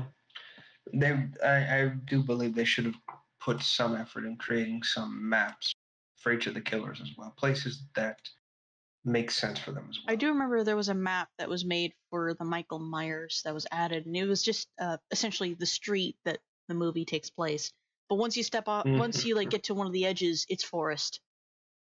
It's like one of those shitty Gmod maps where it's literally just a cluster of houses and a short strip of road and then forest. Mm-hmm. But I noticed this in like YouTube. When Friday the 13th game came out, obviously H2O Delirious went crazy for it. He backed it. And he played it a lot. I don't see it anymore. I don't see that game anywhere anymore, and he's not even playing it anymore. Everybody is playing like Dead by Daylight. Yeah, well, what I was going to say was that Dead by Daylight and Friday the 13th, these two games, had the same idea, which was killer versus victim. Mm-hmm.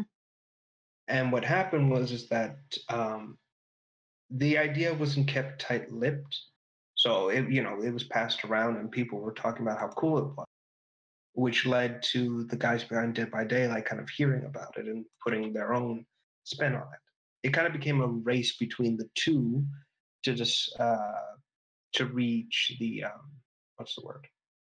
To reach the release date for themselves, basically. And because of that, Friday the 13th kept pushing for these ideas, pushing things forward. But what wound up happening was that they continued to have legal troubles, because apparently certain versions of Jason belonged to different studios and companies, and if they had the rights to one version of Jason, they didn't have the rights to the others, or they had to pay the actors for their likenesses, this kind of thing. That's what happened. Yeah. And so Friday the 13th was bogged down by multiple delays because of that, while Dead by Daylight had its own cast of killers it could pick from, create. Except for Dead by Daylight now has Freddy and Michael Myers. Yeah, but those came in much, much later. Oh, yeah, yeah. So after the series became popular, obviously. But I can understand why people liked Friday the 13th. You were essentially playing a VHS of Friday the 13th. And you had the choice of either being the half-naked bombshell teenager at the camp that gets gutted by a tree via Jason, or you could be Jason who smashes a girl up against a tree with a sleeping bag. Exactly, and that's what. Oh, that was my favorite moment. But this is the thing about Friday the 13th versus Dead by Daylight. Friday the 13th is heavily influenced by old nostalgia, and nostalgia can run out.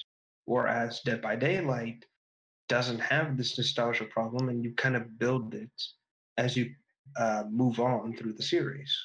You know, I think another thing that build your own. I think I know what you're about to lead into there. The difference is that Friday the 13th is setting on something that already exists. Jason Voorhees and Yes. everything that's about him.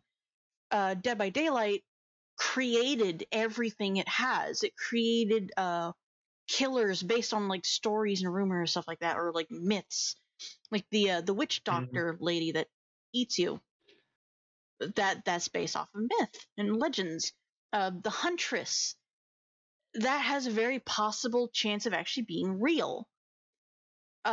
Based on Soviet stories, Yeah, and so, Russian like, stories. I believe.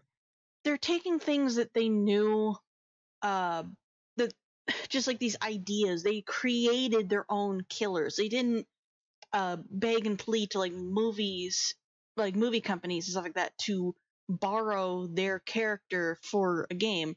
They only did that much further down the line when their current killers were getting old. Not only that, but when people were willing to put money behind having, the cameos of other killers appear, is when they could appeal to them and say, hey, we've got a successful game. Yeah. We're willing to pay this much, yada, yada, yada. And honestly, out of the those movie killers they brought in, it isn't just, we have Freddy, oh God. Freddy and Michael, mostly. Yeah, Freddy, Michael Myers, and the assistant to Jigsaw. Oh, gosh, we even have I believe we have Leatherface, too. I just remembered. Yeah, I believe he's in it, too. So that's 4 classic killers in this game. And this is actually... Go ahead. I think another thing that Dead by Daylight did was, while they did create their own killers, they also gave like nods to currently existing ones. Mm-hmm. The Hillbilly is very clearly a nod to the Texas Chainsaw Massacre. Very clearly. Yes. And I guess that also kind of helped get them approval, I guess. Yeah. Actually, another thing I want to... No, you're very low. Really? Yeah, it's There like you you're go. leaning away from your mic. Sorry, Yeah. It's a snowball mic. But since you guys couldn't hear me, but something I said was, but yeah, you can see the similarities between the two of them, i.e. the chainsaw, horribly deformed, that kind of thing. But the play styles for the two of them are so completely different. It's so cool. Mm-hmm. I'm not a fan of horror, by the way, so I just know the titles. Yeah. I know jack shit about what goes on in the movies. It's okay. You don't want to. It's pretty bad. Yeah. But see, the thing with... This is getting into a bit of gameplay, but the thing with the Hillbilly is he's all about map pressure, if that makes any sense. Because once he revs up that chainsaw, he will be from one end of the map to the other. And God help you if you're in his way. And the nurse is similar, but the nurse does not have to worry about physical objects. Yeah, well, kind of, sort of. See, the thing with the nurse is she gives you the ability to sucker punch someone, but you have to do it right as you come out of the blink because you have that exhaustion period that she has to deal with. Mm-hmm. Another character that has come out recently who kind of follows the similar practice, but on a much heavier level, is the Spirit. Rev, is that a fan on your side? No. I'm hearing something. Yeah, I am too. I don't know what it is. Is it your computer fan? Probably, but that's been going for a while. And now it's gone. Okay. But then there's then there's the spirit who's like the nurse cracked on like the nurse took a dip in Hideo Kojima's pool. No, seriously, because what she does for her ability is she leaves her body behind and goes into the spirit world. And she can go through anything in her path. But here's the thing. She can't see survivors. Survivors can't see her. But she can see fresh scratch marks left by survivors running. Sammy Snow is correcting you. Spirit can't pass through objects like Nurse. Okay, no, she can't pass through objects like Nurse, but she doesn't have the exhaustion period. Thank you, by the way, dear. Tell her I said that.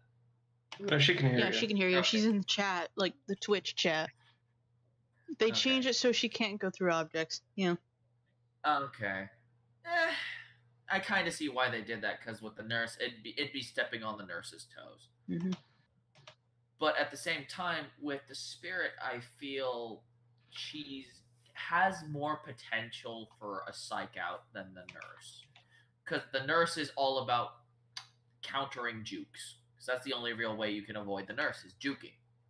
With the way certain perks have been introduced, so on and so forth, that cancel out stealth or pallets. Pallets she don't even have to fucking worry about. Like, because she's just like, oh, you toss down a pallet, shoop, stab. Whereas with the spirit, like, she's all about, from what everyone has been saying, the main YouTubers I follow. Sammy Snow, her whole gameplay is based on mind games and predicting where survivors may go. That was another thing. Yeah, she's able to. Yeah.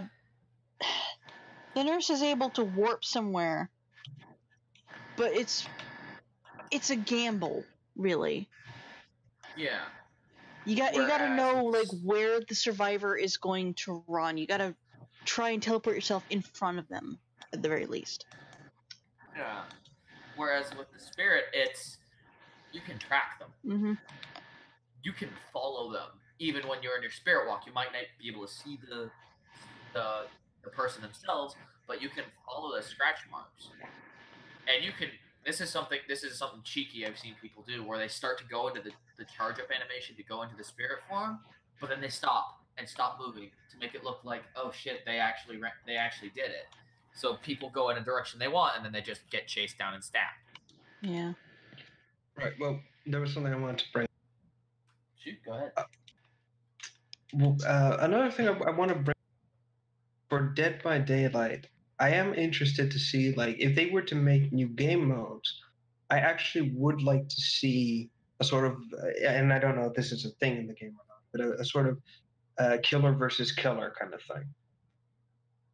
Just as a completely wrong beat, want to make it fight between two very powerful opponents. It's similar to like Jason versus Freddy or something like that. Freddy versus Jason. That's it. Yeah. Well, see, if I had to do it, it wouldn't be something like that. It would be whoever can kill the survivors first, because that would be more in line with the game. True, but again, it's more like I am talking more like with them, the killer's personalities themselves. Because as I've kind of skimmed through some of them, their personalities, their motives, if you will, about killing people, is always kind of, like HH said, it's very different from one another. And Snow wants to see a story mode. Oh a my story mode god, would be that would kind be of good. cool. But what I was gonna say about this was that if it would make sense for some killers to kind of be against another. Like maybe someone is quote unquote stepping on their toes, as it were, and they don't like. Be like that, the so spirit and the nurse would be a big example of that. Or Leatherface versus the hillbilly. Oh god. Another thing, like in Dead by Daylight, they're sacrificing these people to tree, like a specific tree. It could be that the killers are trying to see who can kill the most survivors by sacrificing them to this tree. Oh, you Also, mean the monster? Yeah. Or the entity, Yeah. rather? I never understood that. yes, Well, and no, what it is they hang them up on the hooks, and the entity is summoned.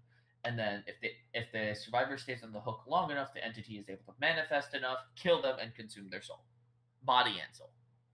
Yeah, I understood that. I just don't understand the entity. What the entity? Yeah, I just don't understand why all these killers are doing the same thing. yeah, and again, it goes against a lot of what they are. Like the Huntress, her whole gimmick is hunting. But I'm just going to put this out there here and now. Don't try and understand what is essentially an eldritch being. Metaphysics is a bitch, and it gives me a headache. I'm really good at explaining it, but it gives me a headache. It'll give you a headache. Yes, and I'll agree with Snow on this one. A story mode for Death by Daylight would be incredibly welcome. And again, it could be something as simple as you select a survivor you play as, and maybe you're going through different levels trying to escape a specific killer. It doesn't have to be the biggest thing in the universe, but it could be something simple enough for us to kind of enjoy and say, yeah, you know what, this is fun. Well, and actually, to go back to what you were saying there, Rev, in a way, well, with Michael Myers, he is the shape.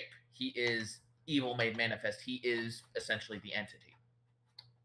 So this is basically the entity doing the work himself.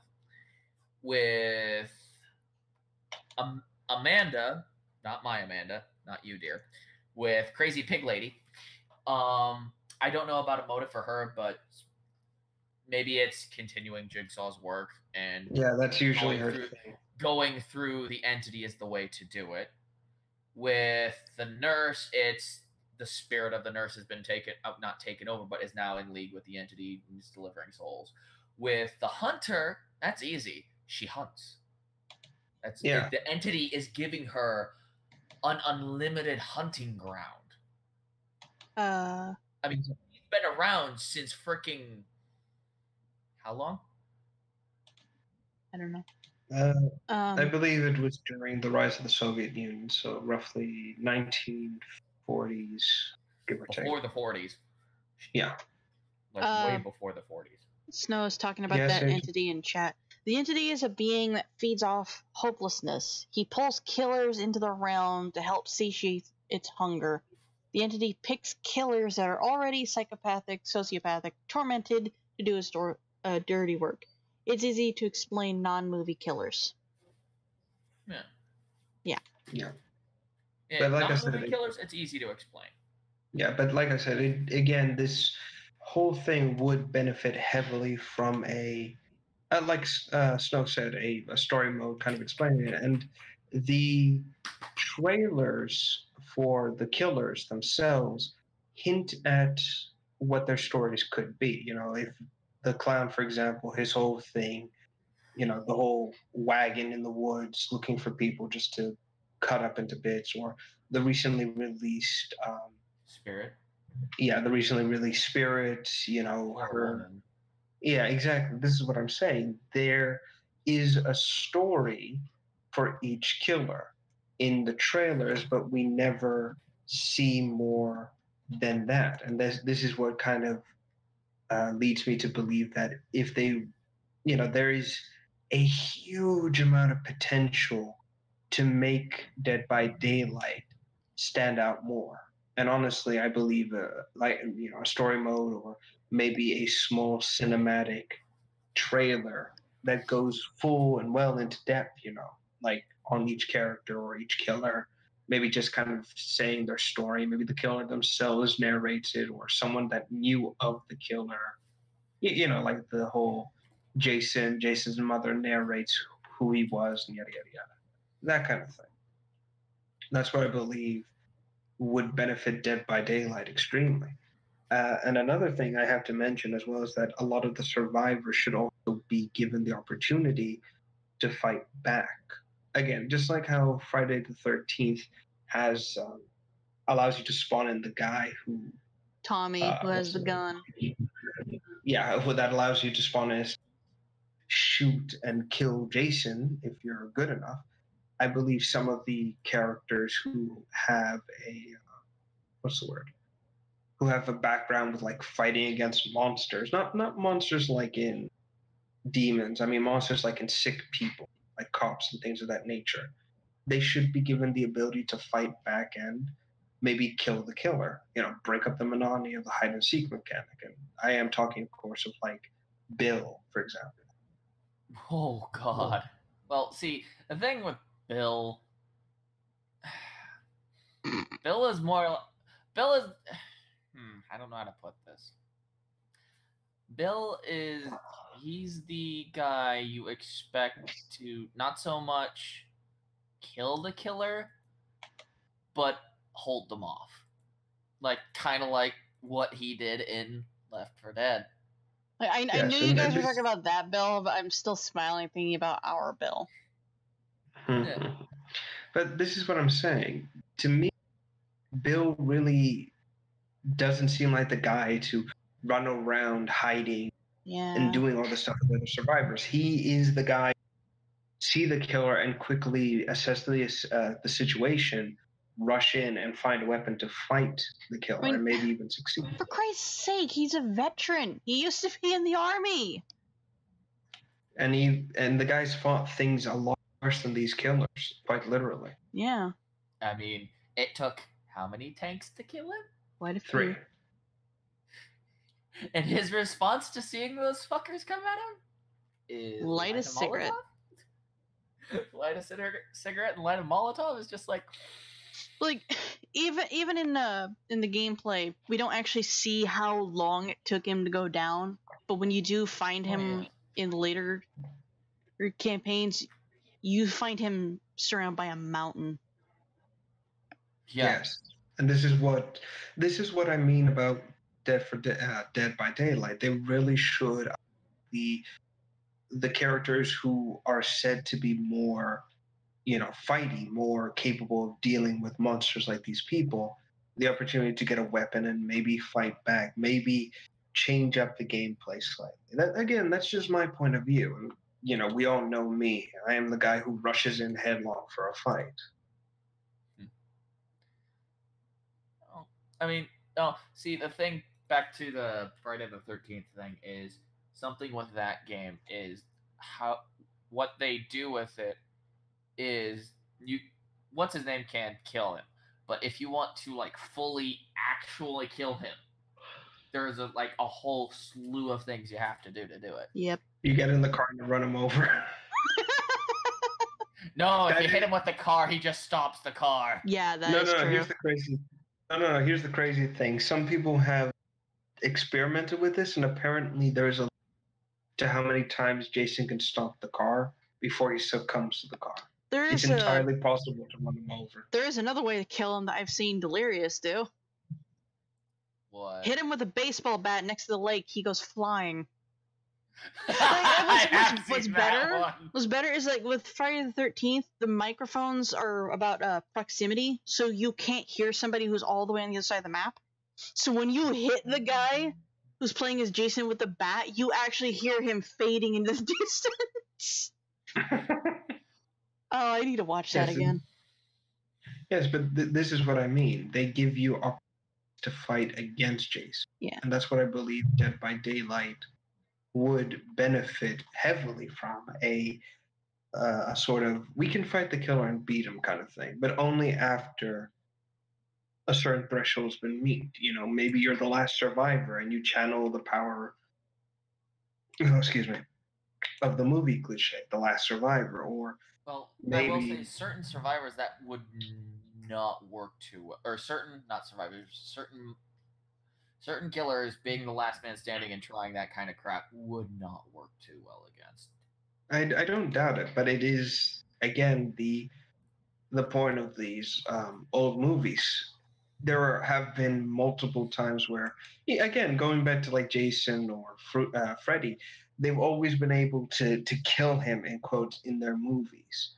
Mm-hmm. And honestly, this is something that I believe the Friday Dead by Daylight would benefit from, is giving its players the opportunity to fight and defeat the killers in certain matches when something has reached its end, if you will, again, going back to the whole, if you're the last survivor, suddenly a shotgun or something will spawn in the center of the map, and it's a mad dash to get to it and find the weapon. There's a wall of text in the Twitch chat.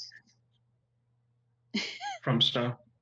Yeah, I've been waiting to, like, read it out. Go ahead. Some lore is explained through, like, the perks and offering descriptions. Offerings are from the entity to the killer, by the way. A lot of the stories that come out for the characters are really in-depth backstories. I don't know what the backstory will be for Bill. And, the only things in the entity's realm that it has no control over is the gate, generators, and the trapdoor. You wouldn't be able to kill the killers by the same extension that the survivors, after they die, just wake up back at the campfire, because we are not actually on Earth. We're in that entity's realm. Correct.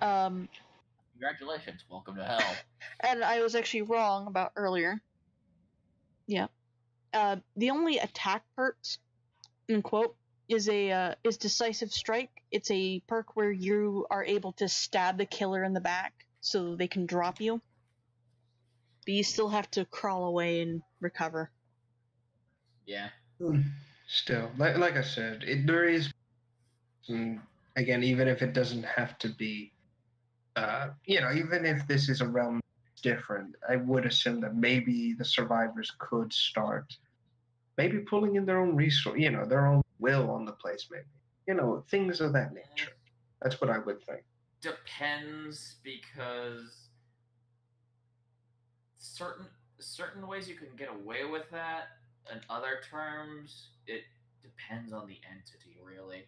Again, going back to like the Nightmare on Elm Street movies, there have been it's a dream, ergo I can control to some extent and fight back. Again, there was an entire movie about dream war. For fuck's sake. I was actually thinking about that movie. I saw the end of it.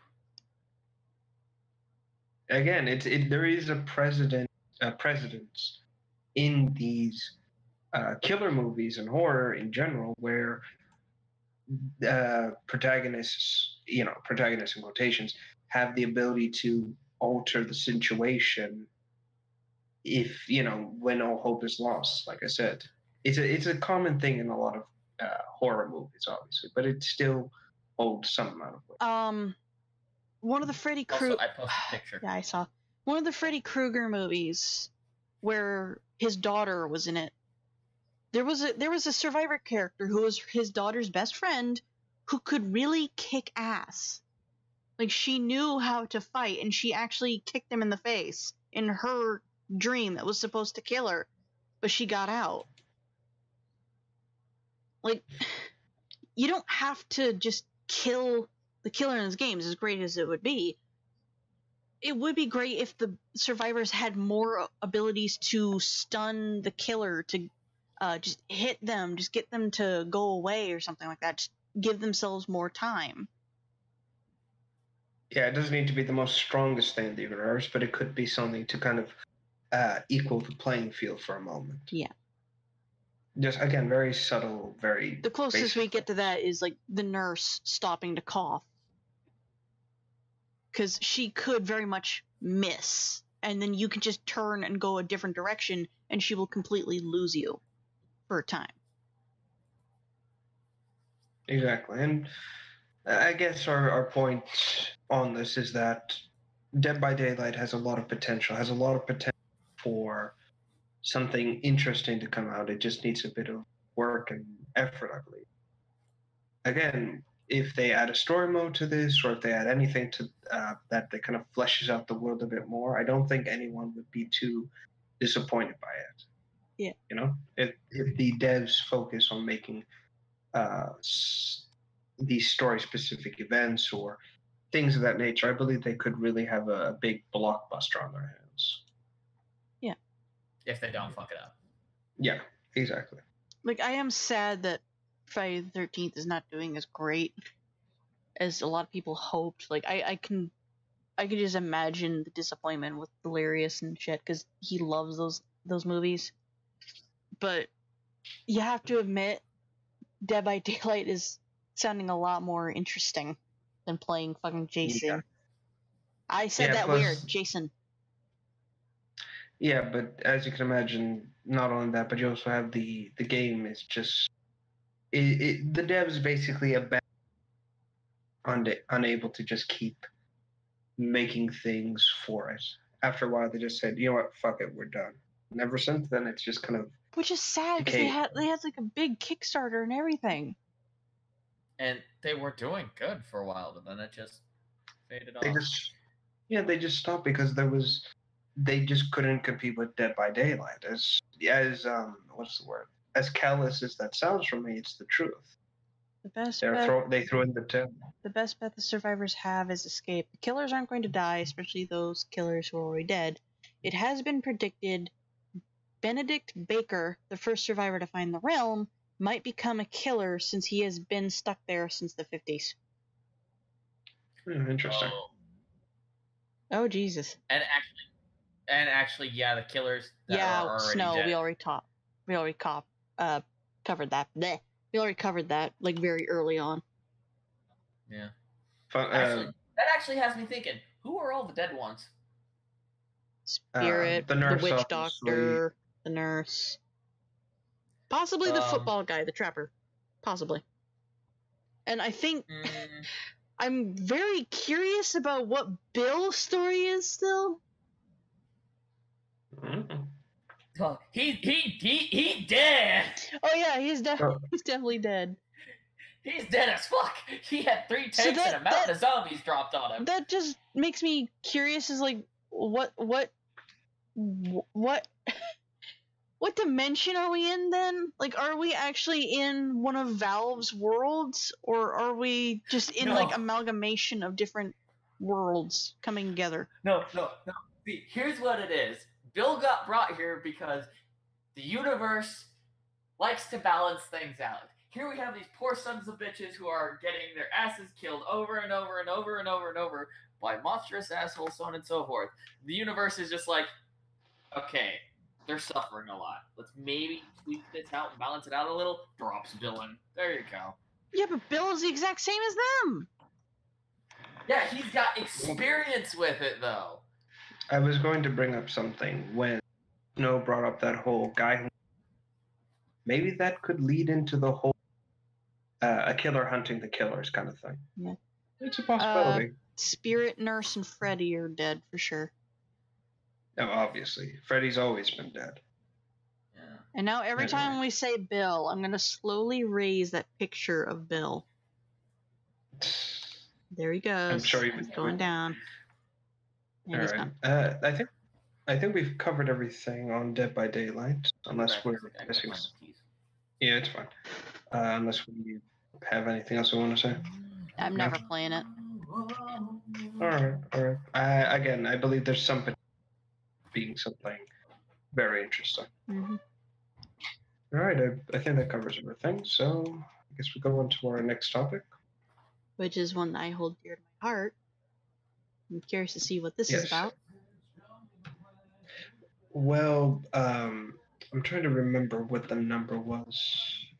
For fuck's sake, it was basically our next topic. It's not the remake. We're not talking about that. We're talking about the cut version of Resident Evil 2 and what was happening with that. Oh boy. Yeah. You ever heard about that one? No. So it's Resident Evil, I believe it's like 1 point. Oh god, it's a very weird 1.5, that's it. This was the thing that was gonna be Resident Evil 2's Resident Evil's sequel.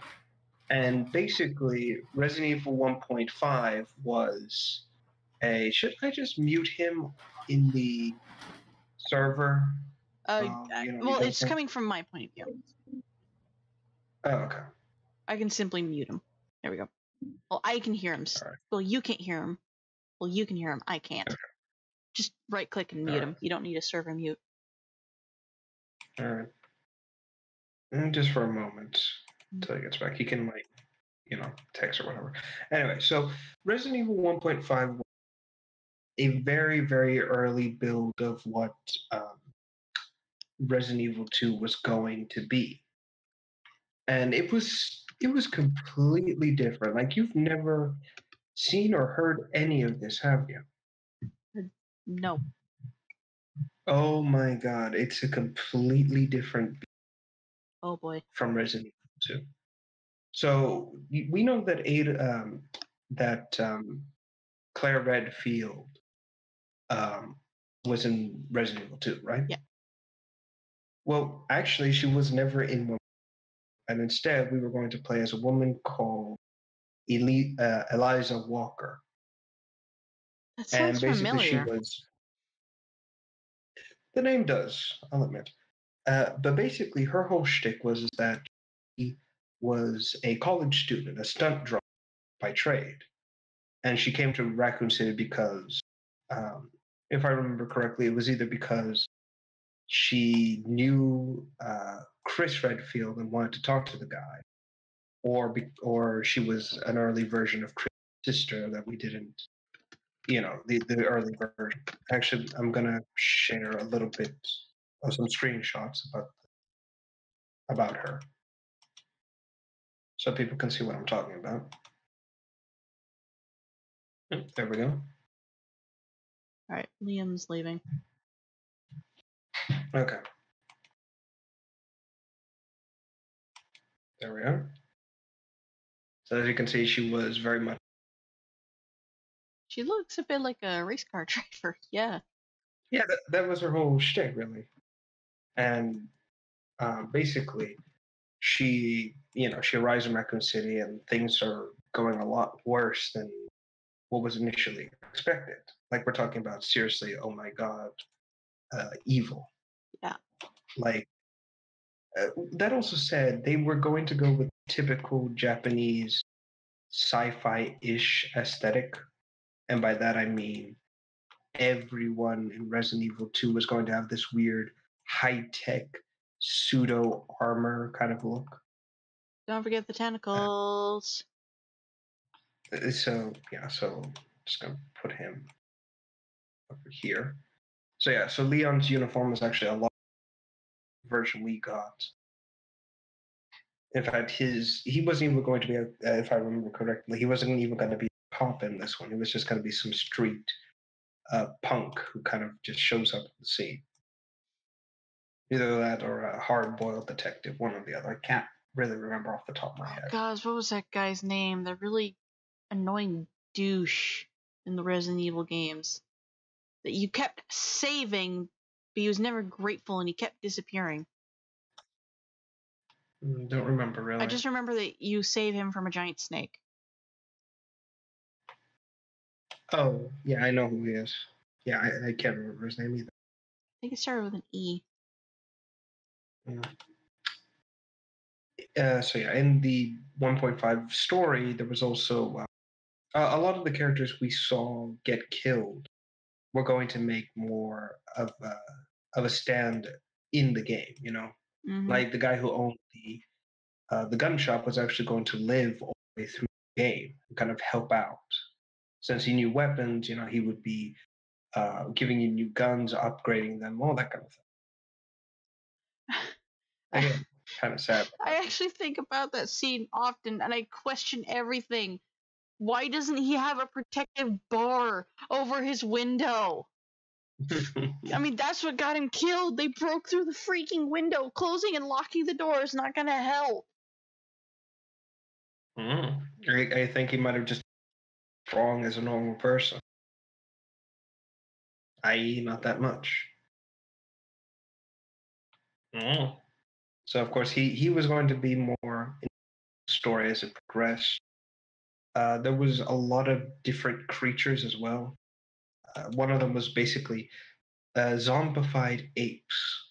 They would appear all over the game as a very nasty, very dangerous. Sorry, a very nasty, very dangerous beast.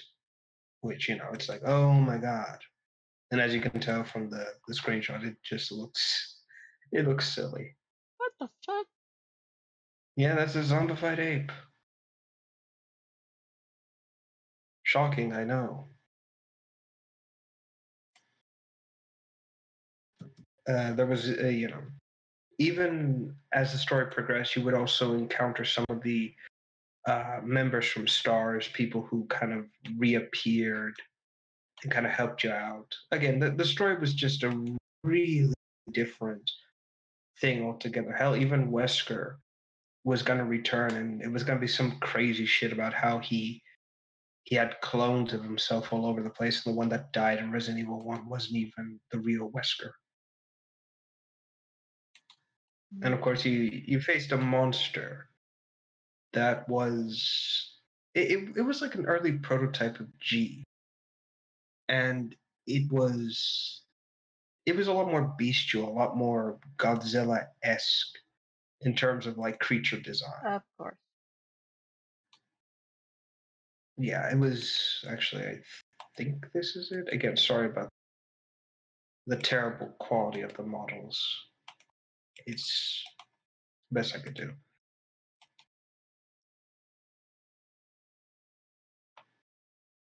What the fuck? Yeah, according to this is all William Birkin's transformation and what he was going to be through the game. And overall, they kind of just stuck with a more humanoid appearance as the game With a progressed. simpler design, one might add. Yeah. Yeah, and honestly, I think I prefer the more simple, insane turbo monster they wound up using. Yeah, it was an interesting idea, and as much as I hate the cheesy aesthetic it had, the whole stereotypical Japanese anime-esque Western game that used to populate that time. You know, when everyone wore ridiculous shoulder padded, Yeah. still used realistic weapons, but it was not feasible. I miss those days. I really do. Mm-hmm. But yeah, this whole game was basically being prepped for Resident Evil, but it eventually a lot of it just got cut, wrapped, and reworked. A lot of the characters were redesigned and reintroduced. Leon being someone new, Ada being created, Claire, yada yada yada, and all that stuff. Unfortunately, Elsa,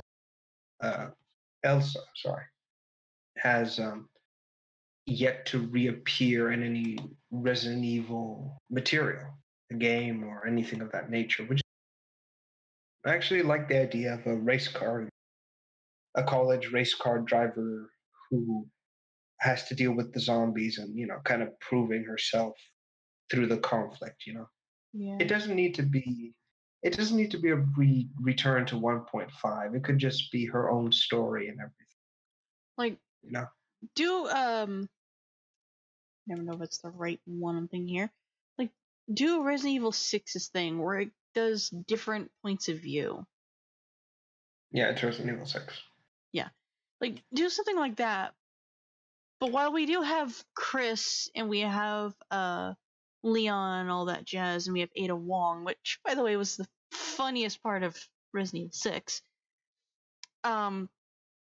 throw in a character we've never seen before. Or that we've never heard of. Like, throw in this gal with the racing outfit. Throw in, I don't know, a group of civilians that are surviving and actually managing to get through. Exactly. It doesn't need to be the big, it doesn't need to, exactly what you say. It could be something very, very interesting. Mm-hmm.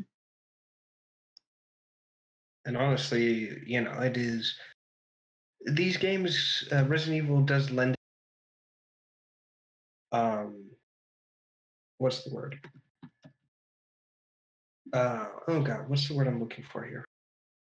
Resident Evil does lend itself very well to being a series where, people, have to fight and deal with creatures they're not used to. And I believe that's what at the core of Resident Evil really is. Like, it is. Go ahead. In Resident Evil 6, a big problem I had with it, we do see survivors getting through, but it didn't matter because they were going to get killed regardless. Like, there was literally no freaking hope for these people. They weren't even safe in the church. And exactly, I liked that they showed survivors fighting back and actually surviving. And some of them actually made it to, like, very close to the end. But to then just suddenly kill them anyway, just take away all that hope that you had for these people, I didn't care for that. I didn't care for that at all. Again, I've said this. Killing off a character is a very person's response to it. But doing it too often just destroys any and all tension you might have had for seeing these people make it. Mm-hmm.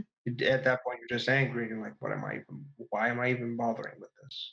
It's like, in movies, they kill a character for the shock factor. Or shock value, whatever it is. In games, they do it so they can try and get a response, so they can try and get the person connected to this character. And usually the person gets connected to a character they weren't expecting. For me, it was actually the survivors, a lot more than the characters. Right, and honestly, like I said, Resident Evil, I believe, works better when the protagonist you're following is just who is so in over their head they have no. You're cutting out. No, I'm sorry. I said Resident Evil works best when the character that you're playing as has no idea, is just someone who is inexperienced in all this. That's what I believe works the best in Resident Evil. That's what I believe what makes Resident Evil an interesting series. It is that aspect of survival, the people who fight to make it through these things, and people who have never done anything like this, getting used to fighting zombies and realizing they're not people anymore. It's either them or me. I think that's what makes people like Resident Evil 7 so much, because the protagonist for that, Ethan, is just that. He's a regular guy who gets completely and despite that, he pushes on to make it. Yeah. I guess this is why I never really understood why people like the zombie movies and zombie games, but I guess this is one of the explanations why. A lot of zombie games actually have this as the core thing. In Dead Rising, you are literally just a regular dude building, just smashing shit together to kill things. And you completely lose the sense that, these guys used to be people. They're not people anymore. It's, again, them or me. And with Left 4 Dead, it's the exact same. They're not zombies. They're just rabid people. And again, they're not people anymore. Exactly. I guess that's why I love Left 4 Dead 2 so much. Because I can freely chop off a zombie's head. But with Resident Evil, at the first two games, you are somebody who doesn't know what's going on. You're just a regular person being thrown into the apocalypse. But within like 5 minutes, you immediately become a pro. And all that feeling is just gone. Exactly. And Resident Evil 2, and it kind of emphasizes, throughout the entire game, you're just walking through the town looking for weapons and supplies. Mm-hmm. And you're never really, unless you know what to do in the game, like you've read a guide or played it before, you never know what you're going to need, what you're going to have to save, and that really does work. You're always on the edge of your seat wondering, I need to keep walking. I need to go over here. I can't stay still or I'm through. And honestly, Resident Evil kind of loses that finite edge when the protagonist you play as is just a guy, or a protagonist who is kind of experienced this kind of thing before. It loses that bite to it. Like it's the fact that the characters we're playing are cops.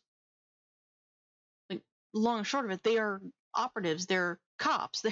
They have dealt with regular people that have acted in a similar manner, just not to this extent.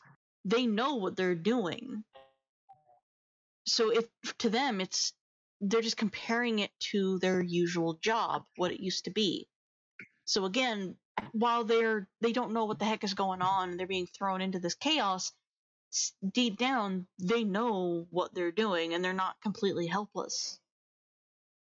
I want to see a survivor of Raccoon City, like a guy that all day all he does is oh god, he runs like the street sweeper or something like that, just a garbage man. I want to see somebody like that getting through the game, and all he has is either a melee weapon or he's using garbage that he knows is useful to fight back, regardless of how crazy the mutation is. And now that I say that, I'm starting to realize that kind of sounds like Half-Life, Halo. But yes, we will go through Halo with a Molotov cocktail. No. I get what you mean with think would work best. I honestly, in order for Resident Evil to keep people interested, to keep people going, it really does need, it needs to have a grounded setting. It needs to be places or locations where something like this is just so bizarre that the person's overwhelmed by it. And you could even say that could work with this as well. They're more used to dealing with normal people, acting stupid or crazy or whatever else have you. But as they get used to it all, they can still get overwhelmed and they can still feel horrible about what they're doing, taking a pause and realizing, oh God, even though I'm killing, these monsters, they were people at one point. What am I, this isn't what I signed up for. I signed up to protect and serve, not execute people in the streets, even though they've become these horrible, horrible things. Mm-hmm. At least that's what that could work if you do it right. All right. Would we actually want to see this version of Resident Evil come out, though? It's too left field. Yes, for Resident Evil. Even if it was a spin-off, though. Yeah. The setting is Raccoon City, and a lot of it is very still Resident Evil. You are really cutting out. How about now? Keep talking. We'll see. What I was saying is all of it is still Resident Evil. The setting is still Resident Evil. All of it still can work in a Resident Evil game. It's just a lot of the original story has to be retooled to fit Resident Evil, but not too much, Mm-hmm.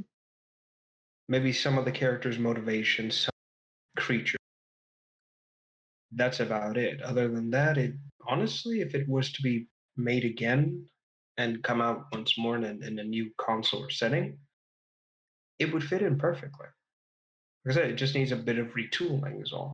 Yeah. And, I said it would be from left field. At one point, Capcom had confirmed that Resident Evil and the Dino Crisis games shared a universe. Oh, Jesus Christ. Yes, it was really early on when Dino Crisis 1 and 2 were being made. And in Resident Evil 2, there was Easter eggs to Dino Crisis 1 and 2, such as a terminal which would say that a fellow Umbrella scientist was on an island far off, an island facility, and supposedly they were working with time-space anomalies of that nature. And he doesn't believe him when he says they brought back a dinosaur. And in other instances, you can actually see what's her face, the female protagonist from Dino Crisis 1 in a photo in the Raccoon City department, but in a Raccoon City uniform. And it was actually, she was part of the Raccoon City police force a few years ago before she was not retired, but taken on to a new assignment elsewhere. And they had a going away party for her as well. Reassigned, apparently. Yeah, reassigned elsewhere. And it's these subtle things that kind of made the two work really well. And honestly, it was a cool thing to imagine that in at some distant future, Resident Evil, all the viruses are put to an end and everything, and then they focus on space travel, and then suddenly you have zombified dinosaurs in space. I glimpsed, my dad watched the Sharknado marathon, and I glimpsed it, Jesus. and Jesus Christ, Sharknado has added time-space. They have added a time-space device. Jesus. How far into bullshit has that series gotten? Too far. I actually had a chance to. I regret not taking that opportunity and saying, "You made shit. Stop it." It's only popular because people, because it's so dumb that people like it, and people know that it's dumb. Mm-hmm. But no, like I said, Dino Crisis did share, a universe with Resident Evil. I don't know if Capcom is ever going to try this again, because as far as I know, the Dino Crisis series ended with 3. Mm. Which again, it's kind of sad because I like that game, and I would like to see another dinosaur shooter game like that. Yeah. Oh well. Still crazy to imagine, isn't it? Mm-hmm. The two shared an existence. They Capcom kind of rectified that by implying that all the time travel that was happening in Dino Crisis 1 and 2 caused what was once a unified timeline to split somewhere during the Raccoon City 2 incident. Oh, sorry, during what happened in Raccoon City. It's clean, if you ask me. So at some point, maybe the protagonist for Dino Crisis 1 is actually In a what? maybe in some place the protagonist of Dino Crisis 1 is in Resident Evil somewhere. Maybe we'll actually get a game about her. Yeah. Oh man. All right. I think we've covered everything on Resident Evil. How are we on time? We are just about to reach the 3-hour mark. Oh, good. Oh, I think that covers everything. Yep. Something. No? All right. Yeah, that covers everything. All right. Well, thank you, ladies and gentlemen. I'm just gonna finish that for you because you're cutting out so bad. Thanks everybody for joining us for Left for Random Talk. We stream this every Thursday, so look out for that. And I'm HH Hellhounds20, and this is 94 Revolver. Mm-hmm. And we will see you all next Thursday. Yep. Goodbye. And as per usual, at the end, I always do this at the end. This is why I always wait till the end of the stream because I have to say something. And I say this every week, and I try to say this every time I stream, which is not very often anymore. In the description on YouTube, there's a link, And down below on Twitch, there's a creeper face. It says for you to donate by clicking on those. Don't click them. They're not working right now. I am working on that. Do note, I am working on that to get that going. Instead, what actually helps the show is spreading the links around, like sharing it on Twitter, on Facebook. Well, I want to say Facebook, but I really don't. On Tumblr, I always post this on Tumblr, and I always leave a message, hey, reblog this, it helps us out. And of course, I put it in Discord, my Discord group. For those of you who are in the Discord group or watching this, hi. But sharing the links actually helps us out more. While Rev is in charge of getting the topics and getting the information, I am in charge of actually running the show and getting the links put out there. I mostly do the majority of the work. But, we share problems here. So yeah, sharing the links helps us a lot more. Don't click the creeper face. Don't click the link in the description below. I try to stream every day. I've kind of fallen short on that. I'll get back to that in a bit. And we stream this podcast every Thursday. For now, if we're not streaming, we're hosting one of our friends' streams, like an alpha, who is actually still going. Mute site. Okay. But yeah. Thank you guys so much for watching. We'll see you next week.